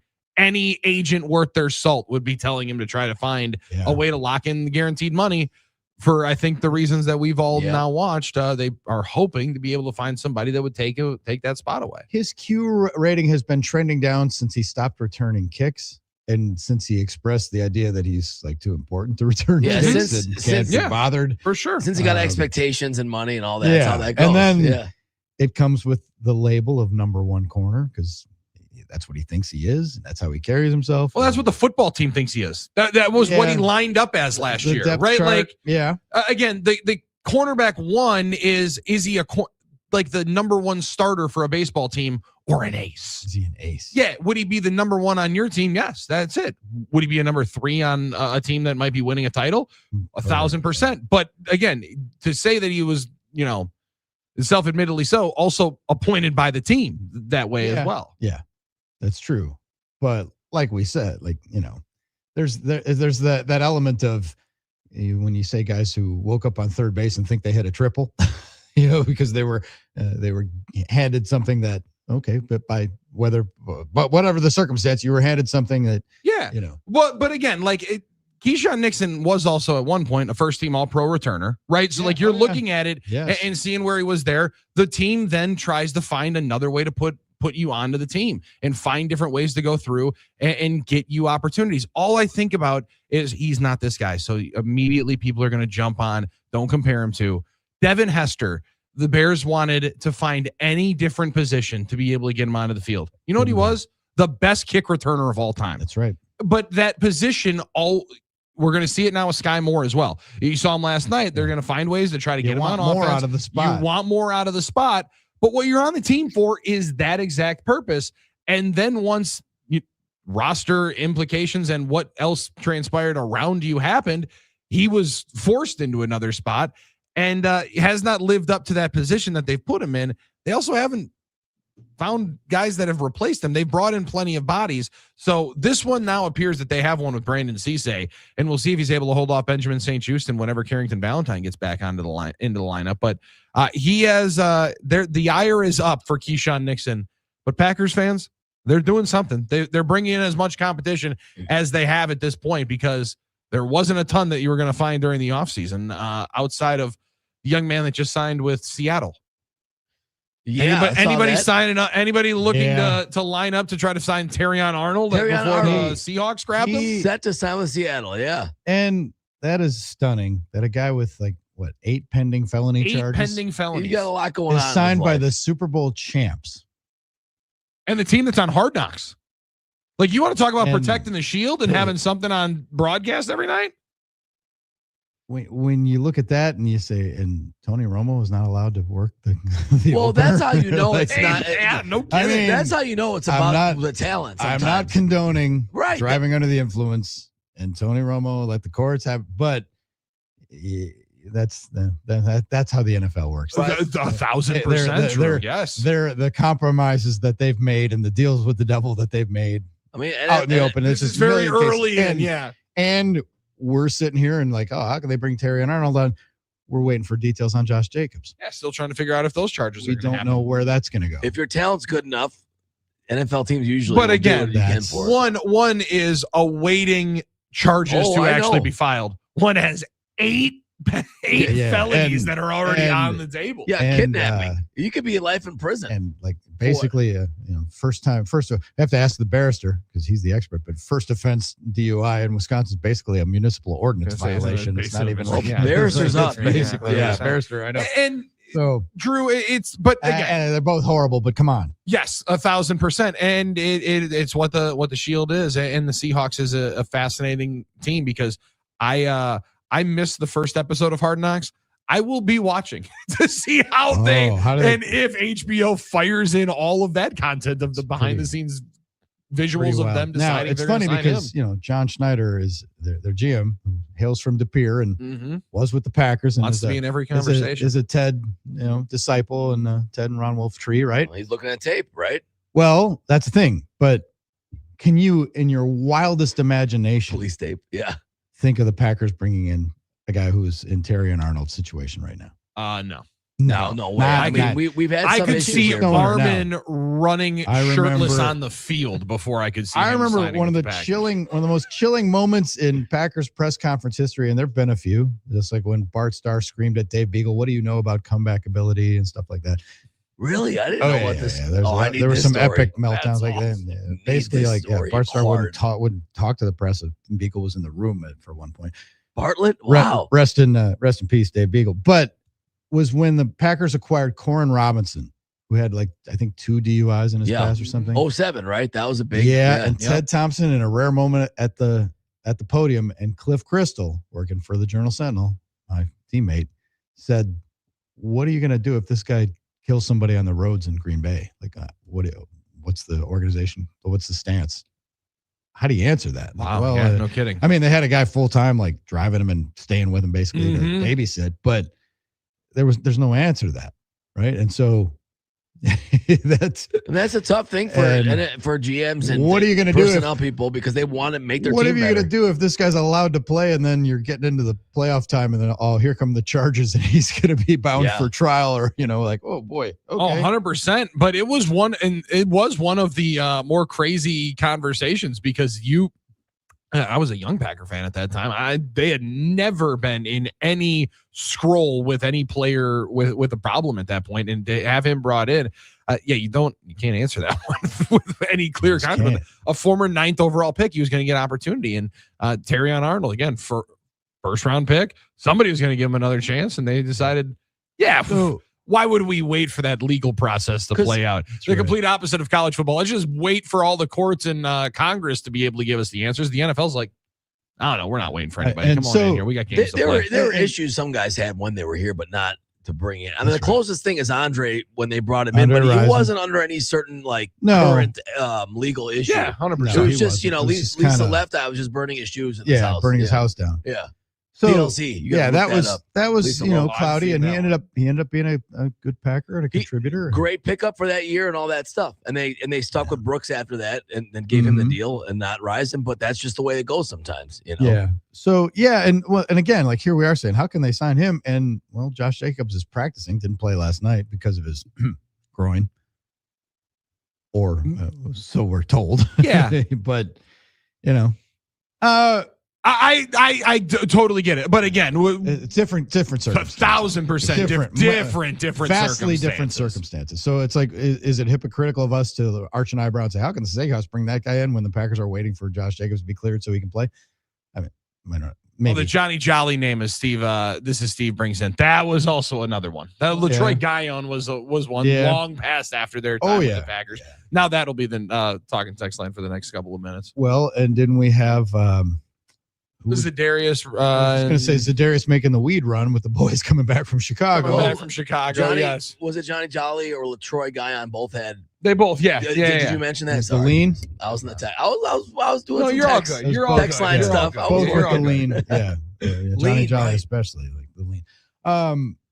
So when it comes to this though, and again, the league, has the NFL steered clear of some of the gambling issues? We have, well, they'll take a hard line there. Guardians lost a closer that's not playing, and we have guys who are, Isaiah Rodgers, who played for the Vikings last year really, really well. He missed a full year. He's probably the most notable guy that's been able to come back from the 1-year suspension. I think they've suspended 8 guys, 6 or 8 watch the NFL guys, without maybe getting hammered with the gambling ads and stuff. Oh, yeah. So it's that's part of it too. So again, slippery slopes. But it is interesting that guy got a gig. I guess but not that he got a gig, but that he got a gig from the reigning Super Bowl champions. Super Bowl champs before camp's even done. They didn't even wait. Drew, I don't even know they waited for an injury. They just said, actually, let's just jump on this. They got him. Right. Let's grab him. We haven't mentioned, because it's still fresh, and it seems like we're still in the Packers OT. I was going to say, yes. I don't know what we said on that show and this show. Fog of war, but we haven't mentioned that it was cool that all the TV stations went because of Mike McCarthy and Aaron Rodgers. Aaron Rodgers did not play, but he had fun, dapping it up with all of his buddies and the equipment guys. I'll say this about Aaron Rodgers. He loves those guys, the equipment guys and the ushers and the people that he saw every day. He genuinely, his affection for those people I don't think is fake or in any way not real. No, all he that. Loved that. Those people, he loved that part of it. That part of the personal touch, he keeps that thing very, very tight. I also thought, shout out, we're not doing game balls and kicks to the balls on this Friday. That feels like a game day or a day after game Monday. Carly Murata, nice work on the TV broadcast. She had a really cool feature with Mike and the crossover with her dad and McCarthy growing up. It was cool to see that kind of attention paid. It again, once the broadcast kicked in, re-emphasized what we talked about in the morning yesterday. That game should have been crowbarred in at Lambeau That's Field. right. There is zero reason why the NFL didn't say, hold up here real quick. Let's let Aaron Rodgers take a victory lap, say goodbye. Matt, you want to go hang out with your brother? You guys are going to have to do it in Scottsdale. Okay. God forbid you guys go over to Old Town Scottsdale. Nobody's going to complain. Sucks to be you. Go to the Biltmore and you'll have a great time. We're going to move this one to Green Bay because we want to see these guys have one last send-off. That would have been optimal. Yeah, but so Rodgers did not play, but he dapped up people and it was cool. And saw a picture he had with the real Big Mike Clemens. Did you guys see that? I saw that in the tunnel. Awesome. That was so great. Quite the selfie there. Yeah. And Mike saying, I'll tell everybody you say hi. His press conference with the local media was, that was a nice touch that he did that when he knew he wasn't going to play. Yeah, and also shout out to Bob Domofsky for muting himself just to give us a good throwback at 2020. Yeah, it remind us of the COVID days. You're muted, Bobby. You're muted, Bobby. And then Rodgers brings it up about like your back. Oh, Bob will relate to this when you're trying to golf and your back's not loosening up. You get older. It was good moments. Do you think he's going to be how many more rounds do you think Aaron's going to play at Green Bay Country Club that he mentioned in there? Would have been good to be able to get back there, have dinner at Chives. Yeah, that's a good question. Chives got so much run from him in the last how many? And meanwhile, the three understudies actually played really well last night, including Drew Aller, the rookie. A lot of excitement. A lot of rookies played well for the. We're doing this show in Pittsburgh. It's to the moon about number 16. They're hitting the table 6 to midnight from what it sounds like and what I'm reading online. And Caden Wetchen too. Of one Drew Aller. That kid from Iowa can play, man. Yeah, and they just clone these kids at Iowa. And Jeremy Bernard. You want to see his highlight reel in college? Yards after the catch. The majority of Bernard's highlight tape is going to be that week 3 game that Badgers played against Alabama last year. Their 6th round defensive end had 6 tackles. So it was a nice night for the Steelers rookies, a nice night for their not rookie first year head coach. Steelers beat the Packers 28-9. All right, Dolph is off today. I think he's not going to be with us Monday either. He's off Monday. We've reached halftime, fully recovering, of our most tired show to date here on the Huddle. So when we come back, we are going to play one of our favorite games. Meanwhile, back here among the tire and strip club ads. Now we're talking. Yes. The Packers obviously are the main thrust, but we got to spin through. There's a lot of stuff happening among the tire and strip club ads. Page 4, 5, 6 of the newspaper. Remember what newspapers were? Oh, maybe not. We'll tell Billy what it was like having a newspaper every day. Kidding. I know you grew up. I only got them on Sundays. You grew up reading us. Same here. My dad didn't want the daily. But we're going to. When I grew up, I'm getting it every day. We're going to spin through some other headlines, including the interesting football game with the aforementioned Arizona Cardinals and the Raiders had an interesting game last night. One pick. We're going to talk about. Meanwhile, back here among the tired strip club ads. That's next. You're in the Huddle, Fox Sports Radio, Wisconsin.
and Armin huddled up on No Sleep Friday edition, coming to you. Doing pretty damn good though. I'm gonna be honest. Celsius is hitting right now. I don't want to talk about a no-hitter in the dugout, but double barrel in the Cafe Carribbean, you got the Celsius rolling. It This feels way, pretty good. I don't know if I'm going to see the 7th inning of the Brewers game tonight. Hopefully, if there's a nap in my future, maybe a poolside nap. If the sun is shining, we'll see. But Are we going to see the sun? It just sucks. Is it out there? Pissing me off. Well, right now, As of well, no, I just mean like in general. The last like week, we haven't had yeah. a As nice a day. fat, it's a good thing, right? We haven't seen. Overcast is my friend, but I would like to see it. I'd like to see like 2 or 3 hours of extended sunshine, which we've not seen in like. we're getting times of sun and clouds, highs in the upper 70s and lows upper 60s, and you might get some precipitation. It's been raining a lot. There's been a chance of rain pretty much every We season. had no rain in July, and now we're getting it all. It just sucks. Anyway, At least the farmers are helping. Dolph get is it. not Well, that's here what I'm saying. today, Yeah. and we've reached halftime of today's edition of Huddle. So without Dolph, we're gonna play a little. Meanwhile, back here among the Tire and Strip Club ads. I love this game. I love this. It's the game. stories that Gotta are be not sponsored. the main stories today are, of course, the Brewers with their victory of the season, coming back to snatch victory from the jaws of defeat and beat the Dodgers. I think that's their 5th straight regular season game against victory against the Dodgers. In any event, after Definitely at Chavez Ravine. and getting swept in San Diego and then turning Mhm. around and winning that game with a character win the way they did. Huge. Packers preseason opener, Trey Smack, 3 field goals. We talked about that. Meanwhile, back here among the Tire and Strip Club ads, the Bucks released their schedule yesterday. All right, come on now. And a raucous number of primetime games, I imagine. They're all over ESPN. And The Giannis exit has created a vacuum for nationally televised Bucks games. They have 2 scheduled Grand total of 2, and against who? against the Miami Heat. But now we'll see, right, Billy? So now we'll see who the real Bucks fans are. That's true. I've been waiting for this. Now It's coming now. But Christmas and Easter will arrive, as we like to say, January 28th at Fiserv Forum when the Heat make their only visit, and Giannis comes back. So that will be the highest price That ticket. is the highest one price to get. ticket of the season. That's the one ticket that's more than opening night against Chicago, whatever that is, October 23rd or whatever that is, or what. October 25th. Yeah. And also, I don't love that it's against Chicago, but, listen, the baby Bulls, no one really cares about that much down there. Yeah, They I mean, like to act like I think they the do. Bucks will be interesting to watch at times this year. There might be a nice diversion, Well, but there's young obviously talent. that's the game that everybody's going to want to see locally, and will be the highest rated game on My 24 and the network of over-the-air stations that they've cobbled together. Yeah, and also in the midst of the 2 nationally televised games, it's also a little bit of a slap in the face. That's an 8:30 tip for the local crowd here in Milwaukee on that day that Giannis does return to Milwaukee. But that will be a night that everybody wants to see. That's the whole point and the one thing to celebrate. But I am excited to watch Braden Burries and company play.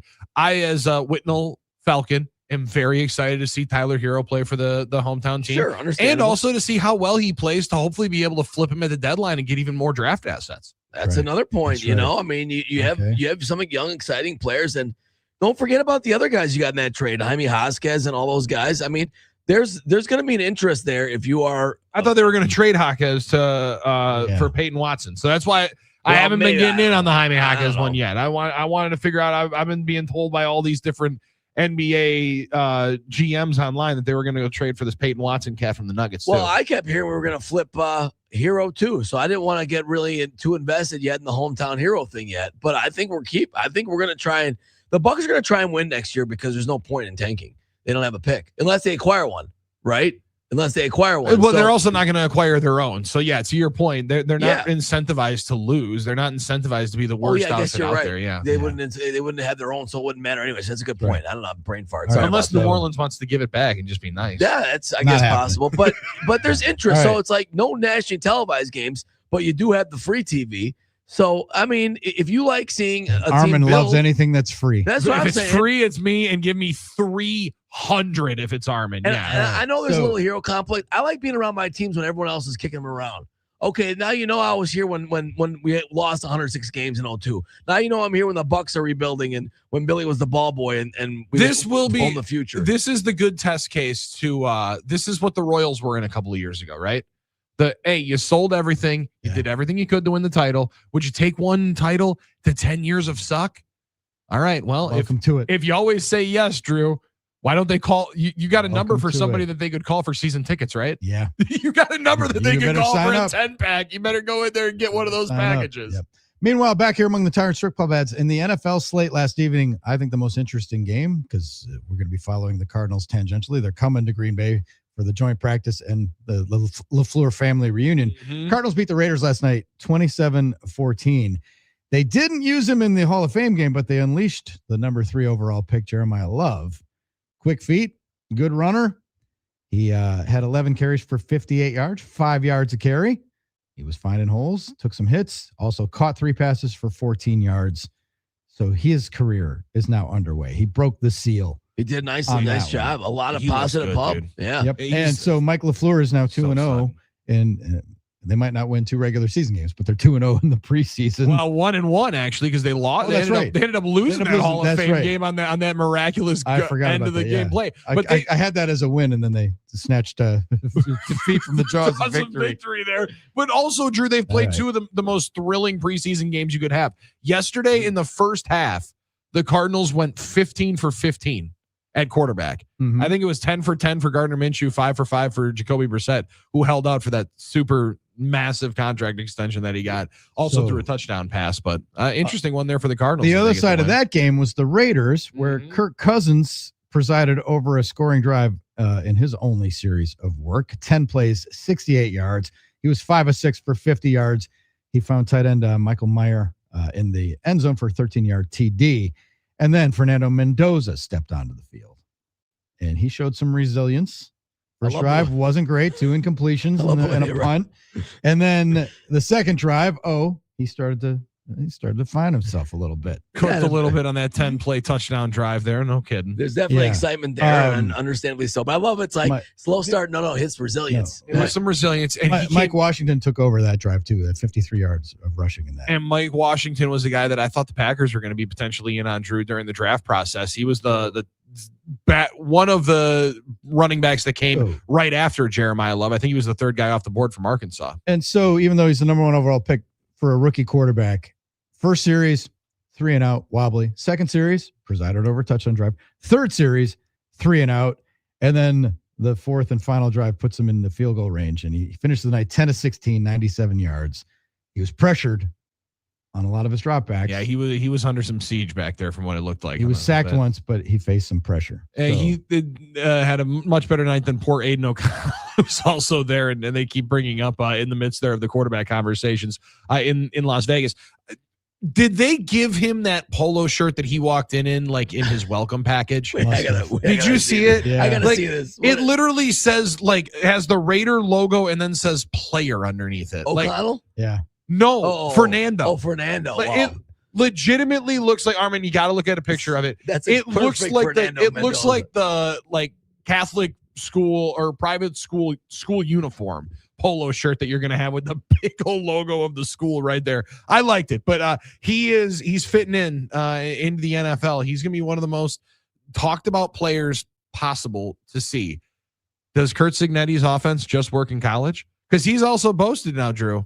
Right. I've had a first-team all-conference quarterback every single year. Right. Maybe Fernando Mendoza is that transcendent, or maybe it's just more finger and pixie dust from that Curt Cignetti guy. Meanwhile, back here among the Tire and Strip Club ads, Bengals beat the Lions 16-14. The Lions, though, Teddy Bridgewater's sudden retirement opened it up for Luke Altmaier. Oh, the Fighting Illini cat. Undrafted out of Illinois, 13 for 21, 130 yards with a touchdown, 2 interceptions, but a generally solid performance.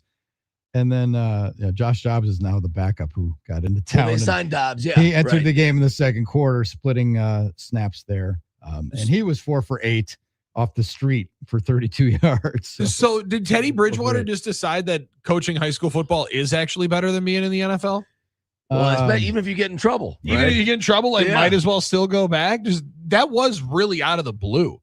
Because it wasn't, I didn't know that he was going to have, did he have a Vontae Davis moment where he's like, you know what? These young cats are way too good. I'm out of here. Just leaving? I mean, leave right after practice because he just didn't say that he had it anymore? It's probably an interesting story. If anyone ever got to talk to him about it, I'm sure it'll be on the podcast someday. But yeah, he came back out of retirement. He'll probably tell Kay Adams. Yeah, exactly. Kay will get that. But it's like, most guys, you're right, Billy, don't turn down jobs like that. They play as long as they can. I mean, but he's like, no, I'm good. I got what I needed out of this second career. In that game too, Drew, do the Bengals have the oldest quarterback room in the world? Yes. Joe Burrow, sure. Suddenly mid-veteran, right in the midst of his prime of his career. Sean Clifford, young man from the Green Bay Packers.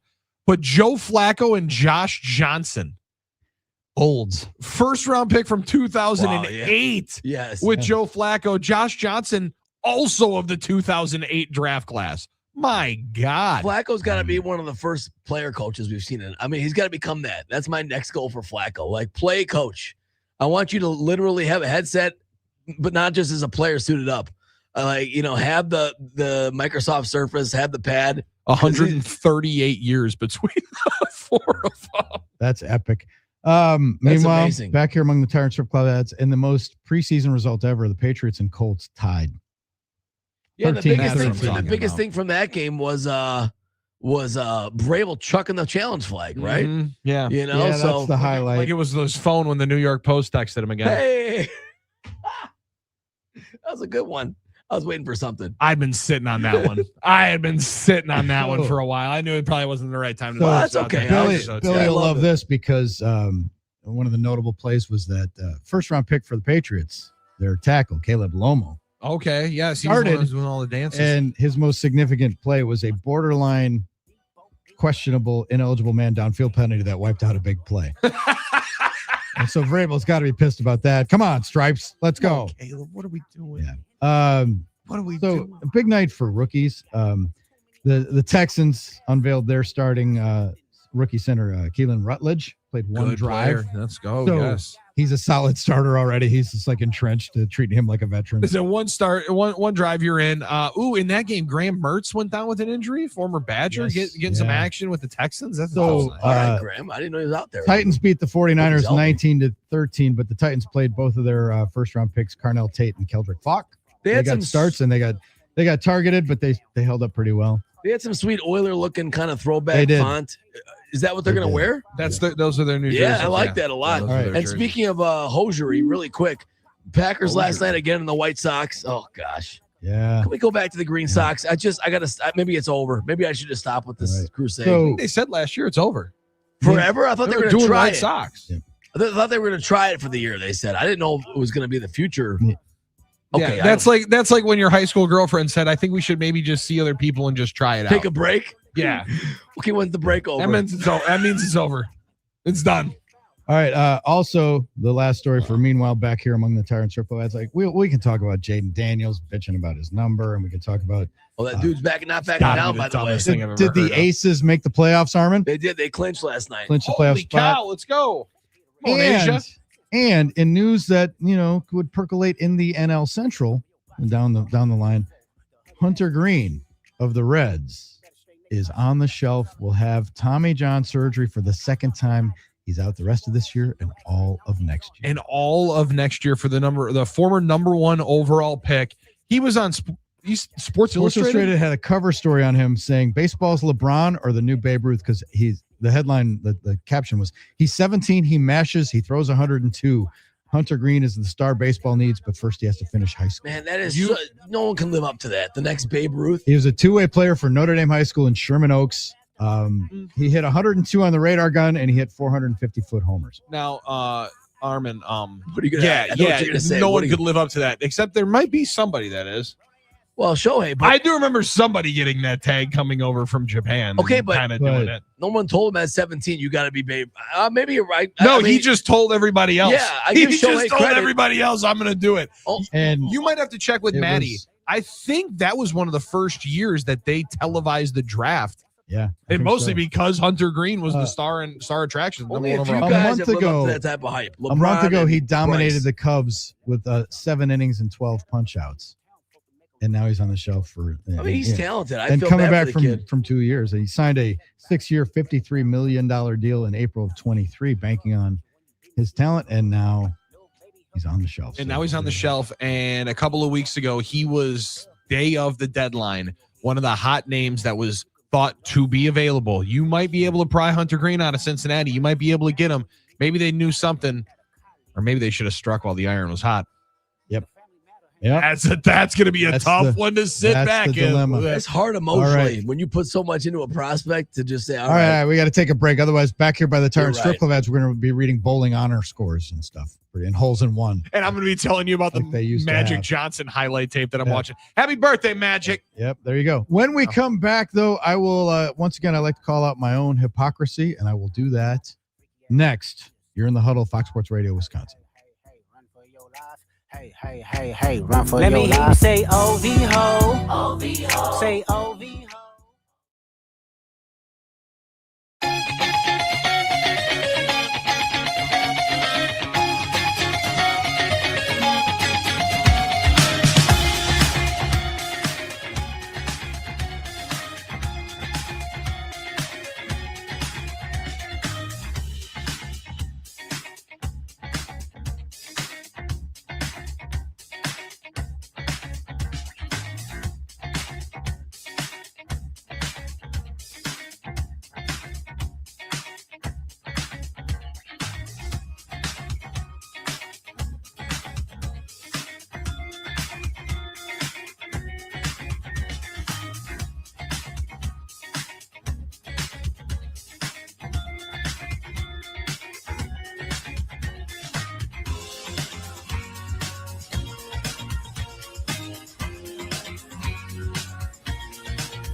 Drew, Billy, and Armin huddled up on a Friday in the good land. 877-794-1973 gets you into the NicoletLaw.com talk and text line.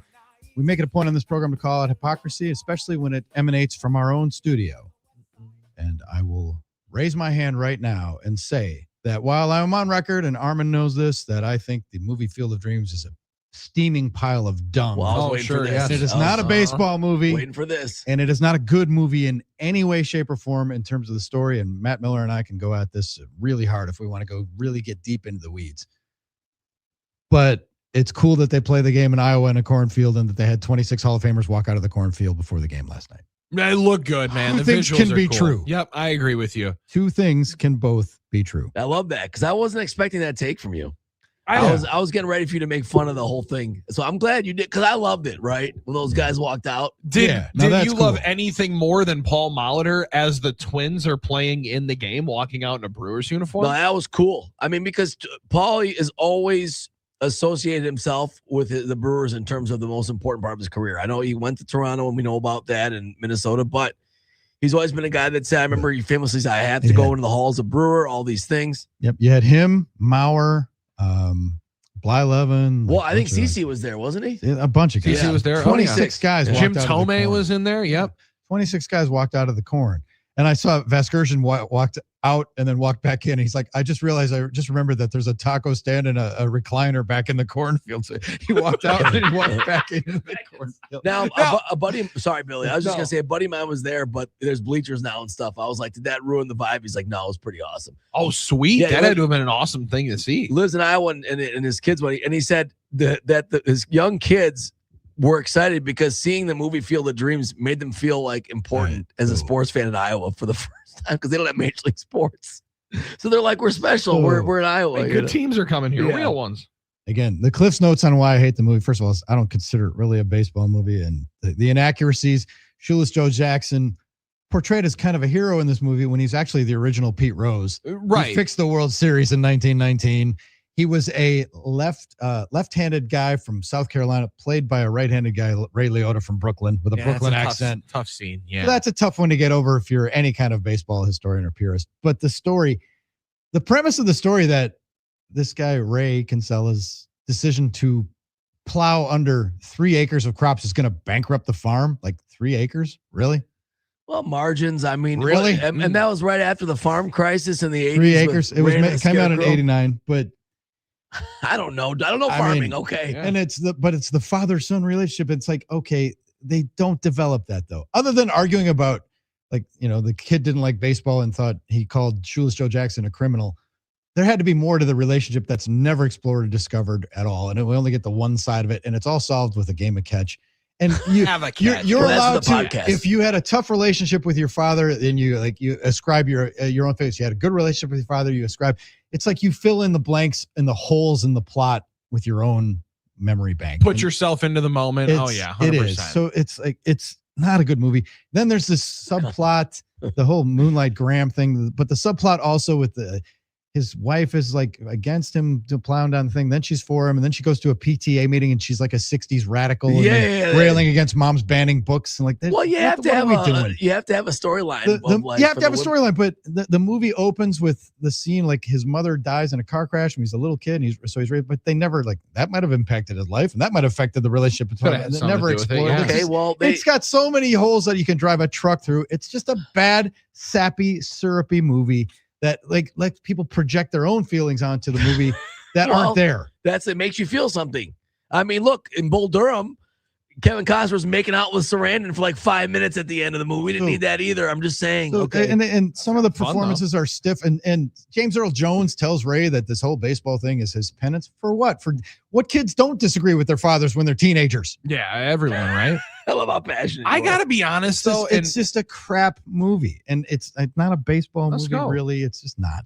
So I can't. And I'm bad in the conversation. I don't think I've seen it wire to wire, so I probably can't admit it. But I would say the clip is good. The clip of Dad, can we have a catch? Yeah. And the clip of Roger Clemens and even that line, who says have a catch? Well, that's the worst thing in the whole movie is no one says have a catch. Sure. I thought. I always thought that was the joke of it. And maybe. Not for nothing. I always thought that was the joke of it. When it comes to you like to catch continuity errors in movies, like someone's carrying a bag and then they turn around and they don't have the bag, or they're wearing a different shirt, or Game of Thrones, they got a Starbucks cup on the table. I've never done that in movies. Now I'm doing it with AI though. But in Field of Dreams, like the sun rises and sets over the cornfield in left field. How's that that's possible? a good one. That's a good one. Well, different angles of the corn. Yeah, that doesn't work that way. Any event, I do like that they play the game there. Passionate you get the on Brewers that. are going awesome. to Cooperstown, and that's going to be cool. But it was cool having the Hall of Famers walk out in that ode to the movie. I still think the movie is a steaming pile of dung. But let baseball celebrate it. Let people have fun in Iowa. Play a big league game in Iowa. I'm all about it. We have Who's Hot, Who's Not. We got our current electric star of the game, and we're going to power through the last hour of the week, running on fumes and caffeine. It's the Huddle, Fox Sports Radio, Wisconsin.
I'm Doug Russell. Kind of a disjointed first Packers preseason game. The final result doesn't matter, of course, but there were some encouraging signs.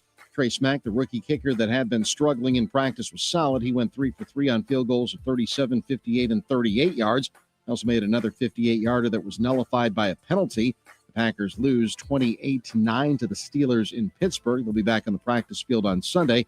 Their next preseason game is a week from tonight at Denver. Meanwhile, to baseball in L.A., maybe the Brewers' best win of the season, desperately needing to stop the bleeding after 3 rough losses in San Diego. The Brewers entered the 9th inning down 4-2 and just kept chipping away. 4 straight singles. They wind up winning 5-4 over the Dodgers. Same 2 teams again tonight. Robert Gasser will pitch against Yoshinobu Yamamoto. Game time is at 9:10. Also, the Cubs lose to the Nationals 7-0. Milwaukee's lead back to 4. The final hour of the Huddle starts now. I'm Doug Russell on Fox Sports Radio, Wisconsin. Good morning, Wisconsin, and welcome to the Huddle. I'm all for someone huddling if you have something to say. It's time to wake up and talk about the teams you love. Everybody wake up! Everybody wake With the guys you love. It's just about getting the group together. I need you. You need me today. Let's keep touching each other. Let's make sure we feel each other.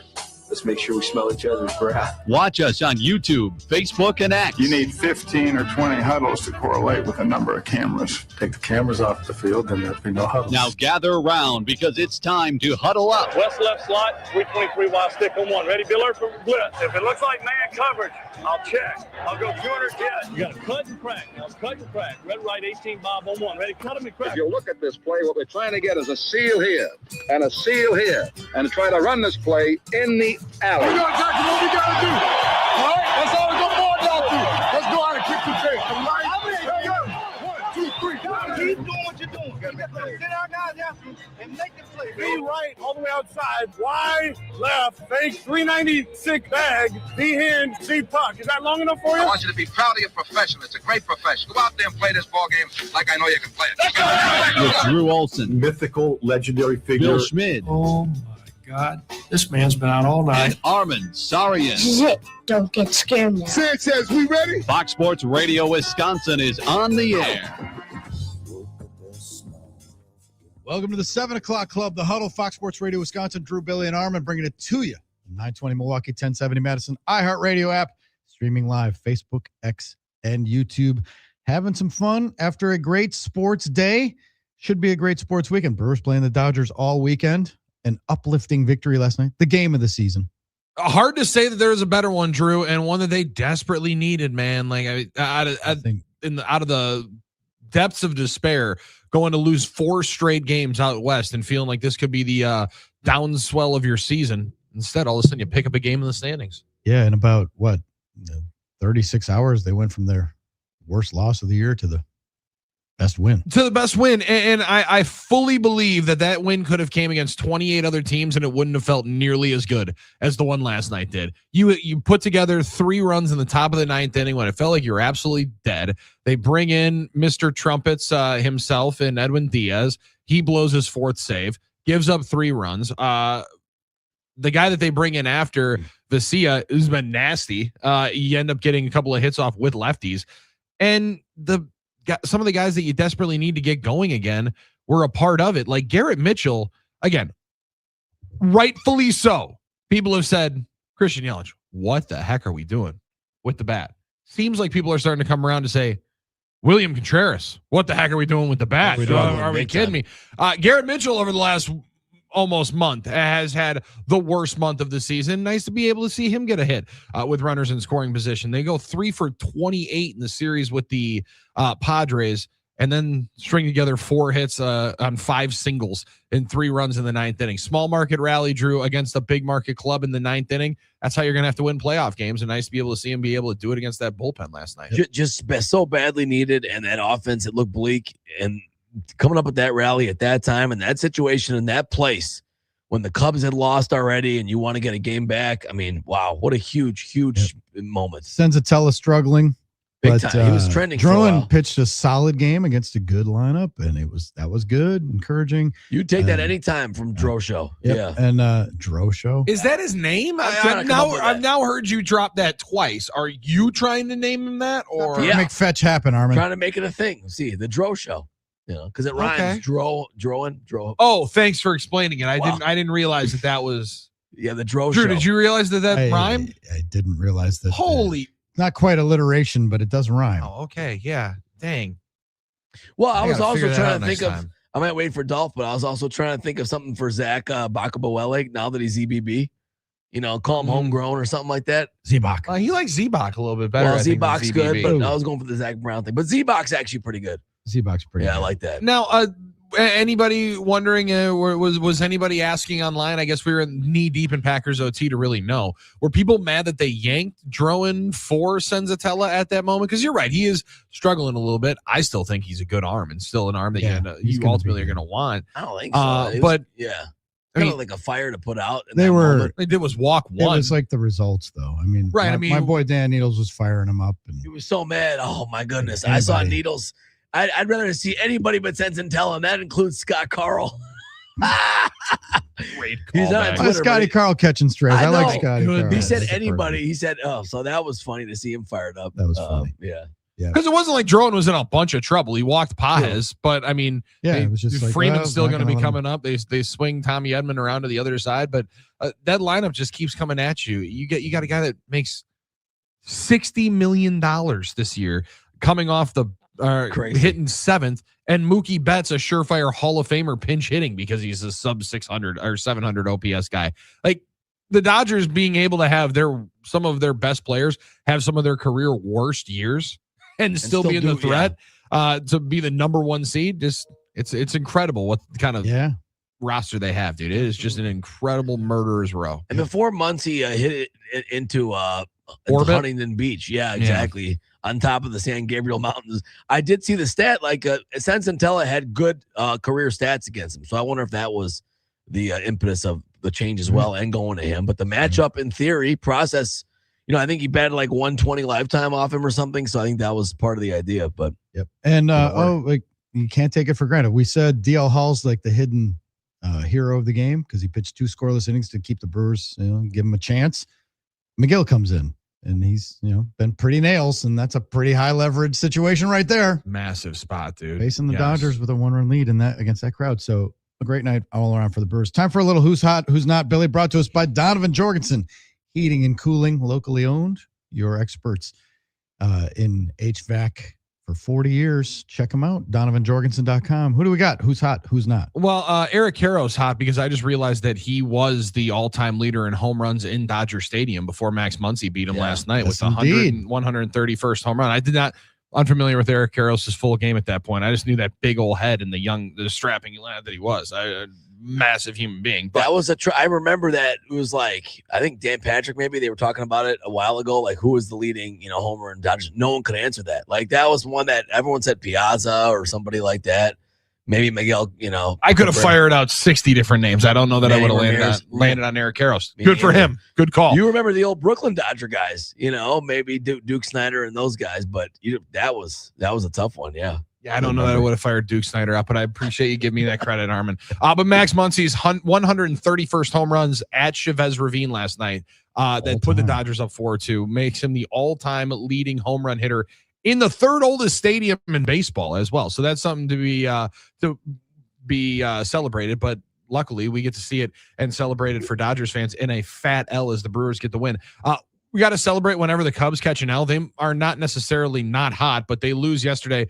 Cavale for the Nationals, 6 1/3 no-hit ball. Let's go. 8 innings, shuts them down, strikes out 10 Cubs, and the Nationals shut out Chicago 7-0.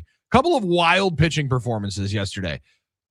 The Tigers shut out the Cleveland Guardians, Drew, and don't strike out a hitter in the game. That is stunning. They've now got 6 shutouts this month, 14 on the year, second most in all of baseball. But maybe the best day of the start of the day came from all-star Pirates pitcher Braxton Ashcraft.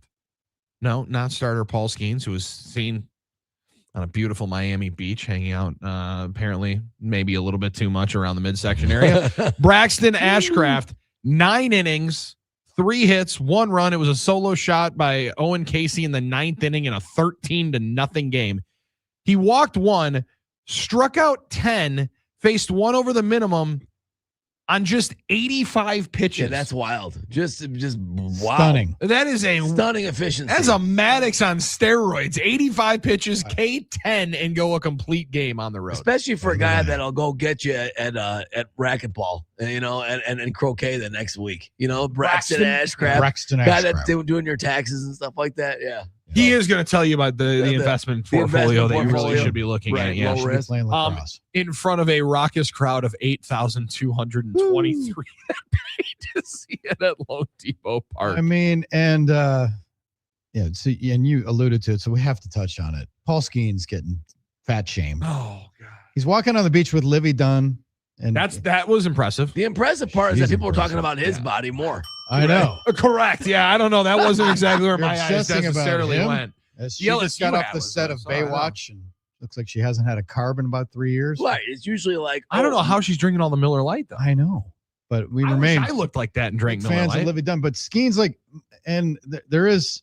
Okay, so I do remember. Again, I'm old enough to remember a picture of Aaron Rodgers on a beach with early in Destiny his Newton. career. Yeah, and then he got a little bit more dedicated to his fitness routine. He kind of he took that one personal. He didn't look great. Trimmed it up a little bit, But pitchers are different. They are. They talk about Pat Mahomes' body all the time. I mean, Bartolo Colon was an effective big league pitcher. I was going to say he wasn't the model of the many pitchers are Patriotic jacked. fitness test. Not many of them are jacked. Scherzer's pretty well put together. There's some, but not many. Even Verlander, I think's got a little bit of a dad bod, doesn't he? A little bit. CeCe's half the size he was when he was pitching. True. Well, I thought CeCe stood for chocolate cake when he was pitching. CeCe stopped drinking.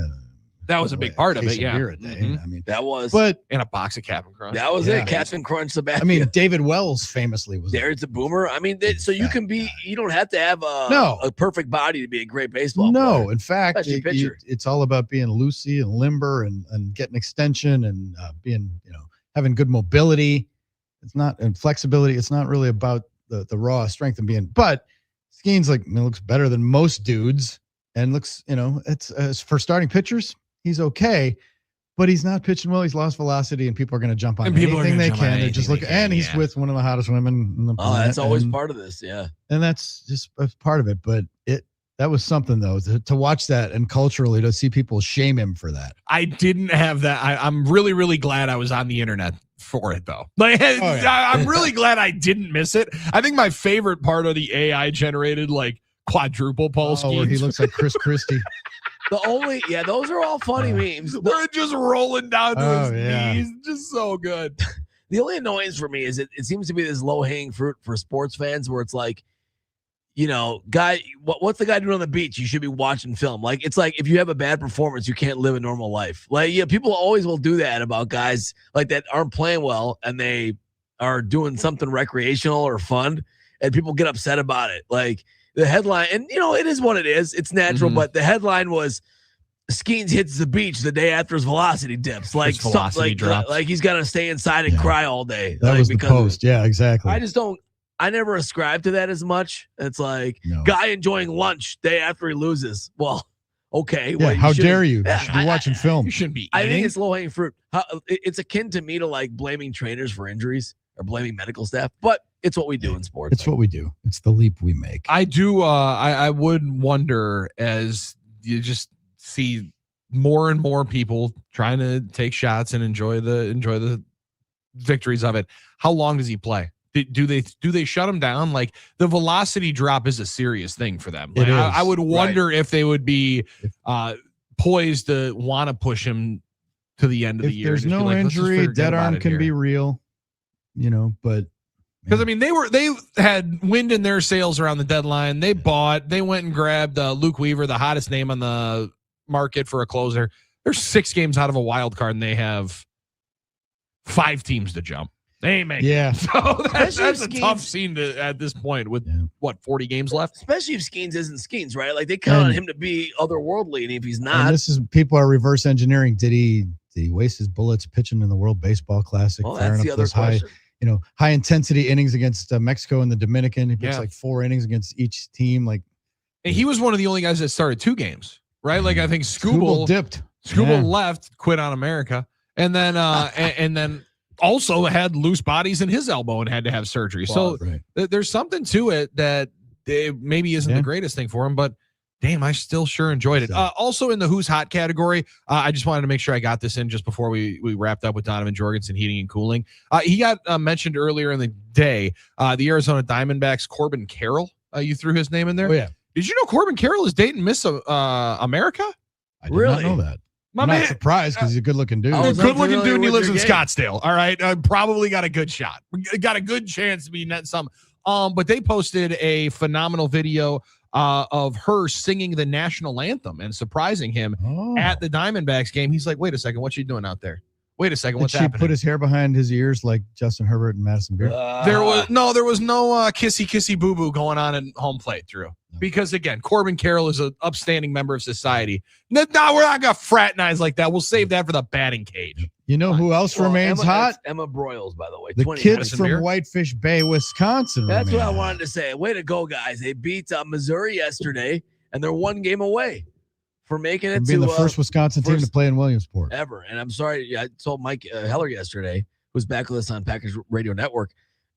Sorry, they beat your record because his team was famously 2 games away from that's true. Yes. So I said they passed you guys up. Well, and I'll make sure to dunk on him that way. I'm going to be. I got the appearance thanks to a couple of cancellations to be on the I Love Mondays podcast later on today. So I'll make sure to twist that knife a little bit. See if he's like going to be if the Bay loses, if he's going to be 72 Dolphins and cracking champagne. Mikey Weinbar's going to go break into the. I'm sure they got some Vauclico sitting around there. Celebrate with the boys. Yeah, I'm sure he does. That's amazing. You got to be able to toast to it. Sure he does. But also, if there's going to be a year that a Wisconsin team finally makes it to Williamsport, it should be the year that the Brewers are making it to Williamsport. That'd be good. Right? There you go. A week from Perfect Sunday, timing. they play the night game against the Braves there in Williamsport. So we got to get somebody there. I think most people don't realize that they're doing that. That's a good point. Who's hot, who's not? DonovanJorgensen.com. Donovan Jorgensen, heating and cooling. Best in the business. Check him out for all your HVAC needs. The Brewers, if you're into the POF, if you go to Fangraphs. Come on now. POF, are you ready for this? Oh, you're going to make me POF. As they sit at first in first place, 75-47, by the way, a 615 winning percentage. By the way, what the Rays do? Are the Brewers' best record in baseball? Let me see. I think the Rays were off yesterday. Rays are 617. So the Rays are 74-46. They get the Orioles who are So wait, I'm gonna And get the Brewers are 75-47. Should be because that includes wild cards. Should be super high. The Brewers pop. By the way, the projected wins for the Brewers 95.9. So basically 96 wins, which will be a game back from last year's finish. So they've got them going 96 and 66. Their odds to win the division 77.8. Cubs are at 22.2. Okay, that's the a odds good to number. clinch a That's bye higher and than finish I with thought. one of the first top two records in the league, 59.1%. That's a little better than I thought. Clinching the wild card, 22.1, which would be a massive step down. I thought it was a wild card or better. Yeah. To make the playoffs, 99.9%. Ooh, I thought it'd be in the 97s or 98s, but 99.9. 99.9. And to win the World Series, all the Tostitos, according to Fangraphs, 9.5%, which is better than everybody else except for Dodgers. The Rays at 9.9 and the Dodgers at 23.6. Yeah, because the Rays don't have to go through a Dodgers, Well, that's right? a good Like point. that's the thing. Over on the other side, there's not that team. There's not that behemoth, especially if the Yankees aren't going to get Judge back, and that's maybe the most under-discussed topic in all of sports. Like what a Judge and Stanton, 3-time MVP is just still MIA and not sure if he's ever going to be able to come back. Speaking of the World Baseball Classic, but that's wind in the sails because there has been all down. It has been very, very sad. It feels very, very lonely here, Drew, when you can't get guys in with runners in scoring position and you're getting swept by the Padres and the Cubs are decreasing the lead. They're shrinking it down daily. 70-some% to win the division, almost 10% chance to win the whole thing. I'll take that. Feeling pretty good about it. I feel good about it. Yeah. And at the Potawatomi Sportsbook, if you're feeling that good about it, Brewers are 8-1 now to win the World Series and just 4.5-1 plus 450 to win the NL pennant for the first time in franchise history. Yeah. Again, who's hot, who's not, brought to us by Donovan Jorgensen. And they're always hot. Donovan Jorgensen is in your neighborhood doing work that is going to make you proud to put their name in front of your house. That's the way. When that blue truck rolls up, you are proud that people are saying, whoa, you got Donovan Jorgensen in their house. They're getting their HVAC system cleaned up by the largest employee-owned company of HVAC in the state of Wisconsin, all employee-owned. That's the kind of care that they want on their house. They care about their place. I should do the same, and I should go to DonovanJorgensen.com. That's what you're going to do, and you're going to inspire the neighborhood to be better. Be proud of that. You know who else is hot? Everybody on the internet when Vrabel threw the flag last night, the captions. Oh, my God. He tossed that like he tossed his wedding ring when Diana Rossini comes around. Oh, my. Jeez. Like he tossed that room key off at the bungalow. Mike Vrabel to his phone when his wife asks him why Domino's is texting him at 3 a.m. in the morning. Throwing that phone. The internet remains undefeated. When the New York Post texts you, we got another drop coming. When we come back, we will have our current electric superhero of the day. Not a tough one. This one's going to be pretty obvious, but we're going to name him anyway. He deserves it. You better believe it. We're going to name him anyway. Our current electric superhero is next. You're in the Huddle, Fox Sports Radio, Wisconsin.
Billy and Armin, bringing it to you. This portion of the program brought to us by Game Day Men's Health. Check them out online, GameDayMen'sHealth.com. I'll be visiting them next week. Move my appointment to Wednesday next week.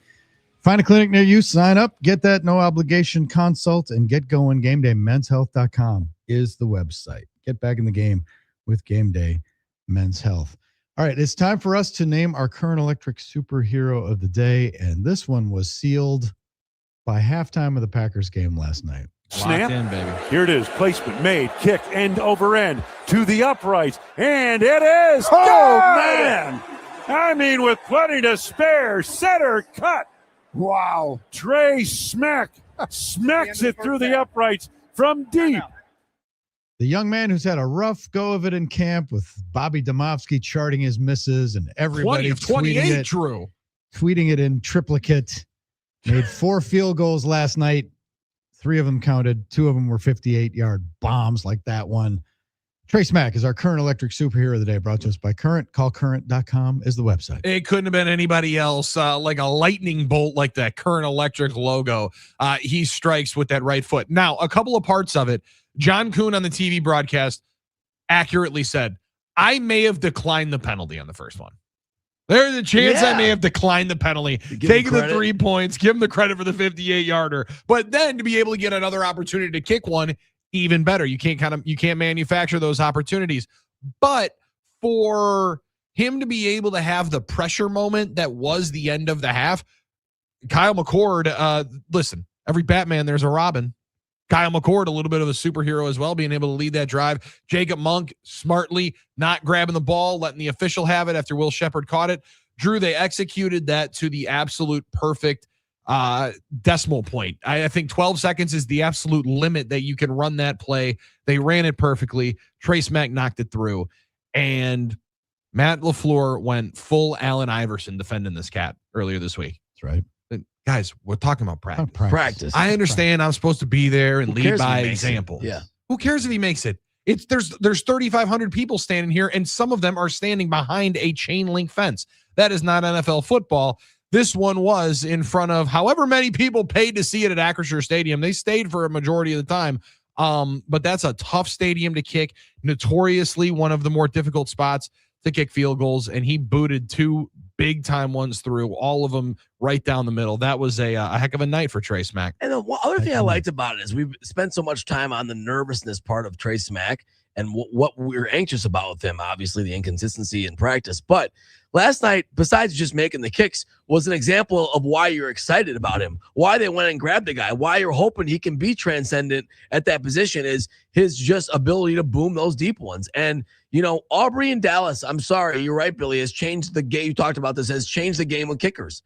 Like, everybody wants to know if they can get a weapon now that's good from 60-plus consistently in a time when that was unheard of in this league. And Aubrey, Wayne said it, from 58, he was good from 60-plus last night. So that's the thing that excites you about what he can do, is his potential to be a, special athlete at that position. I do struggle with the word transcendent and kickers. Like, just that one together is a tough one for me.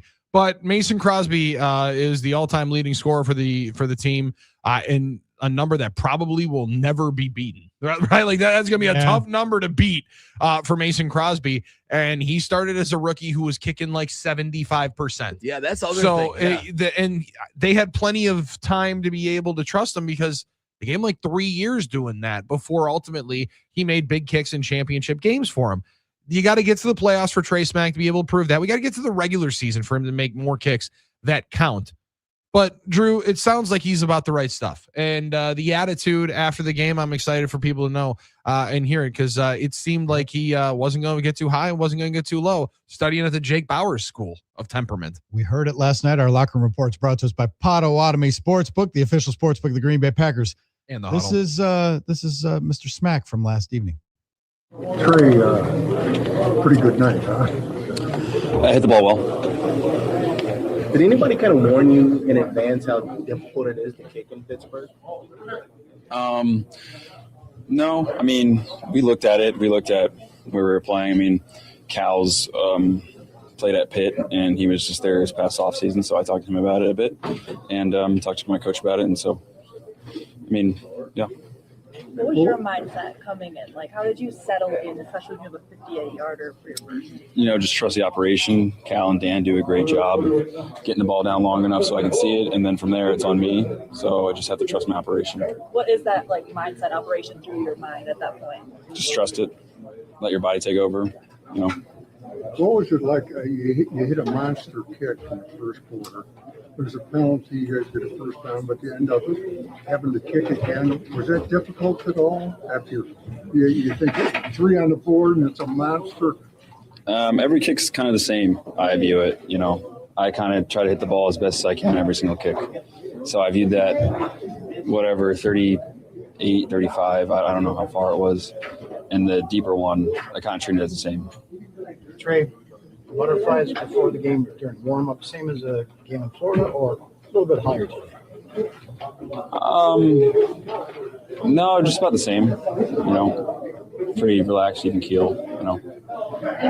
So, Same routine. Same routine. It worked out and feel great once the game rolls around.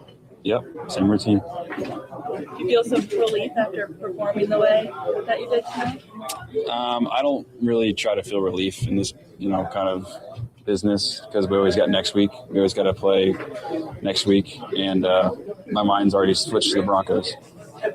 One thing that's kind of stood out in talking to you, whether it's been in practice where maybe kicks didn't go your way compared to here, it seems like your demeanor kind of stays the same and changes. But does it give you confidence at all that it's like you can come into a difficult place in your debut and knock down some, a yard short of a record here at 58 yards? I mean, does it give you anything just kind of moving forward you can build off of? Yeah, I think so. I think it'll build some confidence, and every day's a new day. It's just kind of, you got to figure out what kind of ball you're going to hit that day. Jordan Love did say it was the highlight of the night. Matt LaFleur was like all smiles for you. Does that feel good to have that kind of support, that kind of excitement around you? Yeah, and they've been very supportive of when I don't kick well either, in practice, and when I do kick well. So that just kind of shows you what kind of coaching staff and players we have here. Trey Smack, keeping that even keel. Not going to get too high, not going to get too low. I'm not going to celebrate anything. I don't feel relief. That's my favorite one. I don't feel tardy. Feel any relief. Okay, I like that. That's funny. So Trace Mack is our current electric superhero of the day.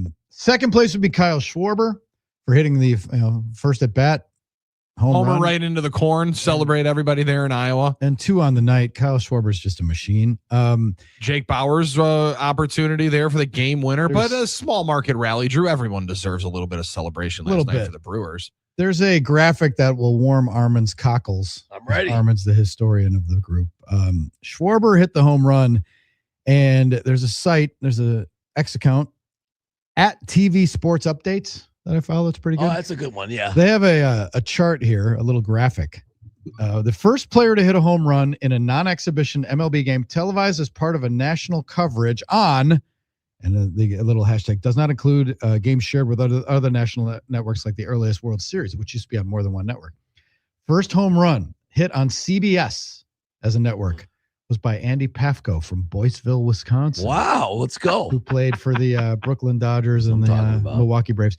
The first home run hit on NBC in a nationally televised game, Jackie Robinson. Okay. ABC first home run was Wally Westlake. Oh, Wally. First home run hit on like a ride. ESPN was hit by Sam Horn. First home run hit on Horned Fox by Fred McGriff. First home run on TBS, again, national package only, not the Braves games when they were the Superstation, was Yorvit Torrealba. Torrealba, yeah. Good player. First home run hit on FS1, Brian Dozier. First home run on YouTube, Matt Beatty. First home run on Peacock, Odubel Herrera. This is good. First home run on Apple TV, Jeff McNeil. How many streaming services did they go through? First home run on Roku was Tyler O'Neill. And now Netflix, because they had that opening night, no homers. And now no dingers. This does not count. Miguel Vargas hit a home run in the All-Star game last month, but that's not a regular season non-exhibition game. So Kyle Schwarber hit the first Netflix home run in a real game. And then the first Facebook exclusive game was the Mets, Phillies, and Yoenis Cespedes. Oh, yeah. Good player. Went yard. Well, listen, the first guys to hit home runs on these streaming outlets. I knew Armin would like that list. Yeah, that's a fun list. And we saw Prime is going to have the Eastern Conference Finals next year, so we're in a brave new world. That's why I think Well, it's luckily funny. we're not making it. Yeah, I mean, I think it's funny people talk about national TV because a lot of times now national TV is everything. Everything's national because you can stream it. But I digress. Schwarber is an interesting one. I always talk about Hall of Fame candidates, and we like to play, Hall of Fame monitor. And I did that after the show yesterday with somebody, David Cohn. Yeah. I just, one of my favorite hobbies, as Billy knows, is I like to gatekeep. But that's going to be an interesting one. I used to scoff at the idea, but he's had this late career surge inverse where a lot of his best years have come after the age of 30, and it'll be interesting to see if he keeps this up, what he can do for his Hall of Fame status. He's going to be one of the greatest power hitters of the generation too. Yeah, like that's the other. Yeah, that's the tough thing with an elongated peak, and also you almost forget of how he contributed to that World Series in that Game 7. He ends up having the first base hit that sparks the 2 runs that they get in the 10th inning, right? The first extra inning after the rain delay. And he came off a torn ACL that year. He barely played that year. Crazy comeback that he had. So it's wild to see how that team and shows, listen, championships, you celebrate them because you never know. I remember immediately following the 2016 World Series, the conversation was, so all these guys are so young and so good for the Cubs. How many are they going to win? There was an idea. It was actually very similar to me to the 2010 Packers, where you thought it could be a dynasty. I don't know that they won another playoff series, did they? Well, they maybe in 17 they went back to the NLCS, but that was it. They lose the wild card round in 2018 after 163. That's right, because they lost to the Mets that year, right? In the NLCS. Yeah, I think next year they win one playoff series, and that's about it. Well, if I gave you that whole lineup too, which one would you say was the one with the Hall of Fame chance? It would have been Chris Bryant, or maybe Rizzo, or maybe even Javi Baez at one point. True. And here's old Kyle Schwarber waltzing in with 50 homer years after the age of 30. By the way, as long as we're talking about first homers on these TV outlets, can you guys win a bar bet? Who hit the first home run in then Miller Park, now American Family Field? It wasn't Richie Sexton. Was it a Brewer or a Cincinnati Red? Because the Reds were always playing us those days. It was a Cincinnati Red. Oh, that's what I'm saying. We always were playing the Reds. Ken Griffey Jr.? There were 4 home runs in that game. It was not Ken Griffey Jr. I'll take like Adam Dunn or one of these guys. No. Okay. Barry Larkin. He scored the first run. Oh, okay. Good guess. Oh, dang. He was driven in, but the first home run was hit by Michael Tucker. Kyle's dad? We'll never know that. Michael Tucker. No, he was a Brave, wasn't he, for a while? Michael Tucker, Dimitri Young, Jeremy Burnitz, and Richie Sexton hit the first homers. The first hit in American Family Field. The first pitch was thrown by, Jeff D'Amico or President Bush. President Bush at the time, yeah. The first hit was by Sean Casey, the mayor. The first double, and the first Brewers hit was Jose Hernandez.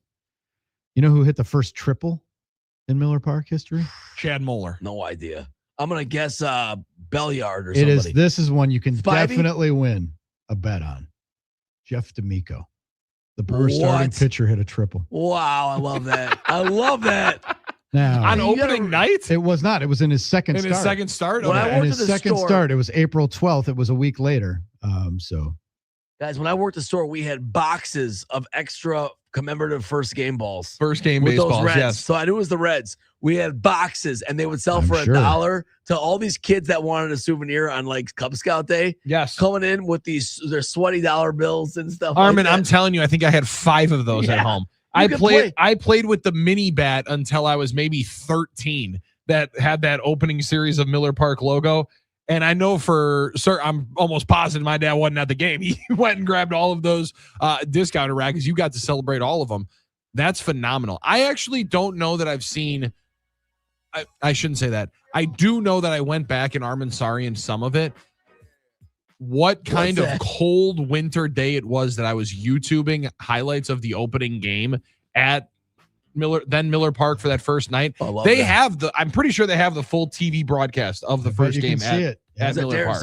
Darren Sutton was in the game, I think. That would have been Matty. It was Matty. That would have been Matty there in 2001. I thought he had left by then, but maybe I'm wrong. No, Matty was still in town. Okay. Yep. Phenomenal. Great stuff. When we come back, we will close up shop on our sleep-deprived edition.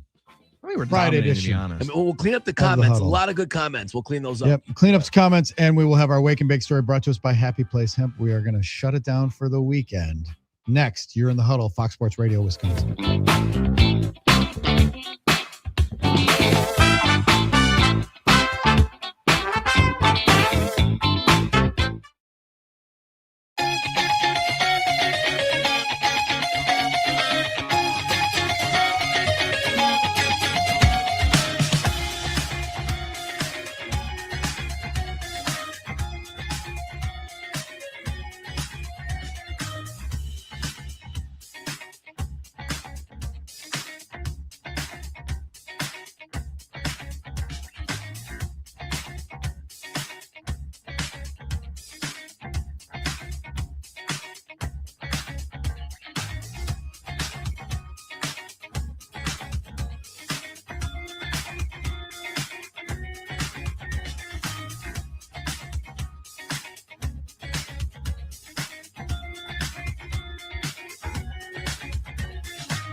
Oh, baby. Finish line is in sight.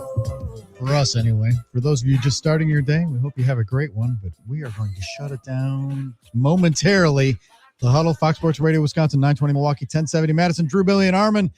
It's time for our Wake and Bake story. That's how we walk it off. Waking and Bacon with our friends from happyplacehemp.com. Also, while you're online and you're going to happyplacehemp.com to check out their products, don't forget the bundle is good. The bundle deal is good at ironjock.com this weekend. Through the weekend, ironjoc.com, $58.50. Gets you that workout t-shirt, the underwear, and the socks. The starter kit, if you will, the starter bundle at a discount. Check it out at ironjoc.com. But we're going to relax. We're going to unwind. We're going to need help from Robin, Chris, and Muskego. Amen. They help. They help many of our smart, good-looking listeners, repeat customers, plenty of them who use the code Huddle for 25% off the products and free shipping anywhere in the state of Wisconsin.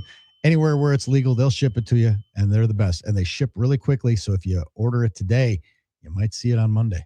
So go ahead and make it happen. Happyplacehemp.com. Billy, what are we waking and baking with? All right, so I got a couple of nominees. You guys help me figure out. First off, anybody that was looking at Paul Skeens in the picture of him and Livy on the beach, that was the first nominee for the Wake and Bake story. The second is we just finished preseason game number 1 for the Green Bay Packers. Packers OT a night ago. Right. Last night, they were 1 month away from playing their first regular season game. Today, the first time in NFL history that the Super Bowl, the championship of the NFL game, will take place on Valentine's Day. Yeah. 6 months from today is the Super Bowl. That's kind of wild, isn't it? I like it. Just that's kind of wild. You don't think about just how quickly it is. 6 months yeah. from today is Super Bowl Sunday. We just started preseason game number 1 last night. So it's really a 5 month season. Why does it feel longer?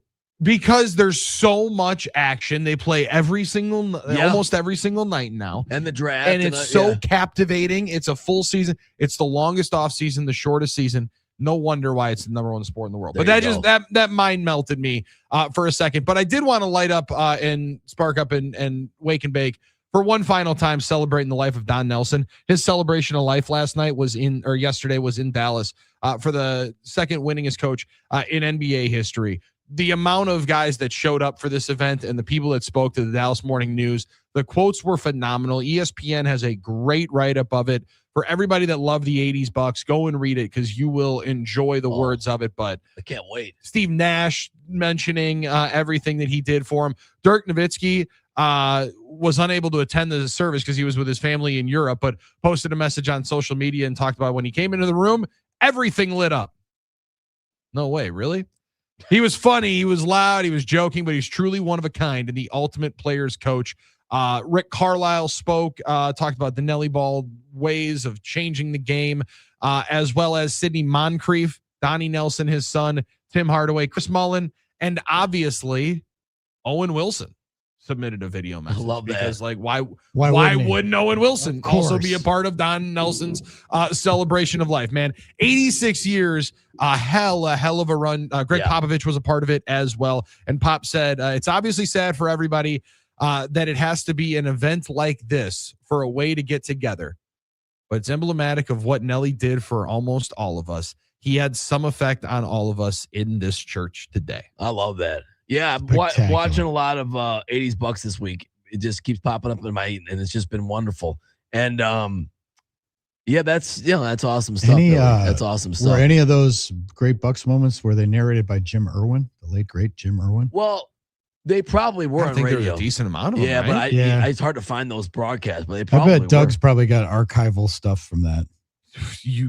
I could guarantee you he's got something in there. He was doing like 4 sports at the same time, Jim Irwin, play by play. We were talking about that yesterday. Yeah, he did Badger football, Packer football, and Bucks. I know that. And I think he filled in for Brewers, man. And still Badger drove home basketball, and did too. a bunch of games, did nightly news interviews. And was basically doing after morning games. show, morning news, and morning commentary and stuff. Yeah, dude was a horse. He's the absolute legend, man. The Um, absolute greatest. Can I get a quick nomination for Wake and Bake 2? Please do. On YouTube, thank you on our comments, Costa Rosides, I think I'm pronouncing that right, who just texted in the word chocolate 12 times to the text. I appreciate that. Let's go. Thank you. Thank you for doing that. Hey, listen, I that's appreciate good. We that. need comments. We need like comments. volume comments matter. So Engagement. you fire in as many times you want to say the word butter. We appreciate it. Whatever it ends up being. You just text and comment Armin 100 times. We might have to You're go. gonna be our listener of the day. The Keep it phrase up. that pays at some point. We'll have to have think about doing that down the line.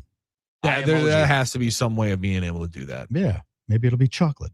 Is he trying to win a prize or something? It's got to be it. I don't know right? what's going on, but there's one that's got 2 chocolate. So Well, there all you right. go. That must be it. Must have been a Listen, prompt. Must have been a commercial prompt or something. I like chocolate. I'm in for it. I'm excited for it. Our friend Jason in Germantown. Did you guys know the Brewers beat the Dodgers last night? Yes, Jason. We actually watched it. Yeah, We were we- doing Packers OT. we didn't ignore it. We were all over it That was today. why we had to celebrate Trey Smack at one point, because the other thing is, thank goodness and thank you Brewers for that comeback, because otherwise we would have been doing another post-game show of a 9-point game in preseason action. Number 1, the starters played on offense 8 plays, 9 plays. Yeah. And look clean, but we're so far from it. 10 plays, pardon me, thanks to the penalty, getting themselves right back out there. But the most important thing last night was everybody getting healthy.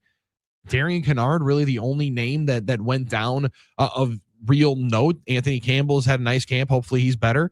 But we're on to Denver. We're all Trey Smack. We're on to in there. Denver. We're moving forward, and let's get to the regular That's season. going to be a big No, that's going to be a big power nap day because that's an 8:00 kick. That's gonna be a tough one. That's gonna be a different beast. Brewers and Dodgers this weekend. They win 2 or 3. They win the season series. They got to win either tonight or Sunday. If I'm counting a Miz Day, which one is the day to go to the Potawatomi Sportsbook, Drew? Yes. Gasser against Yamamoto tonight. Every day. That's thank you. Every Hit that day. damn bell. Every day. That's what I'm the talking food, the about. atmosphere, Every the day's the TVs. day. Every day is the day to hit the sports book. Say hi to the folks out there. All right. It's been a lot of fun. Not much sleep, but we thank everybody. Had a huge streaming audience A lot today. of spirit, though. A lot of spirit. Thanks to the Brewers for pumping some life into things. And the Packers are underway. We'll have plenty to talk about on Monday. We'll see you at 5 a.m. Peace.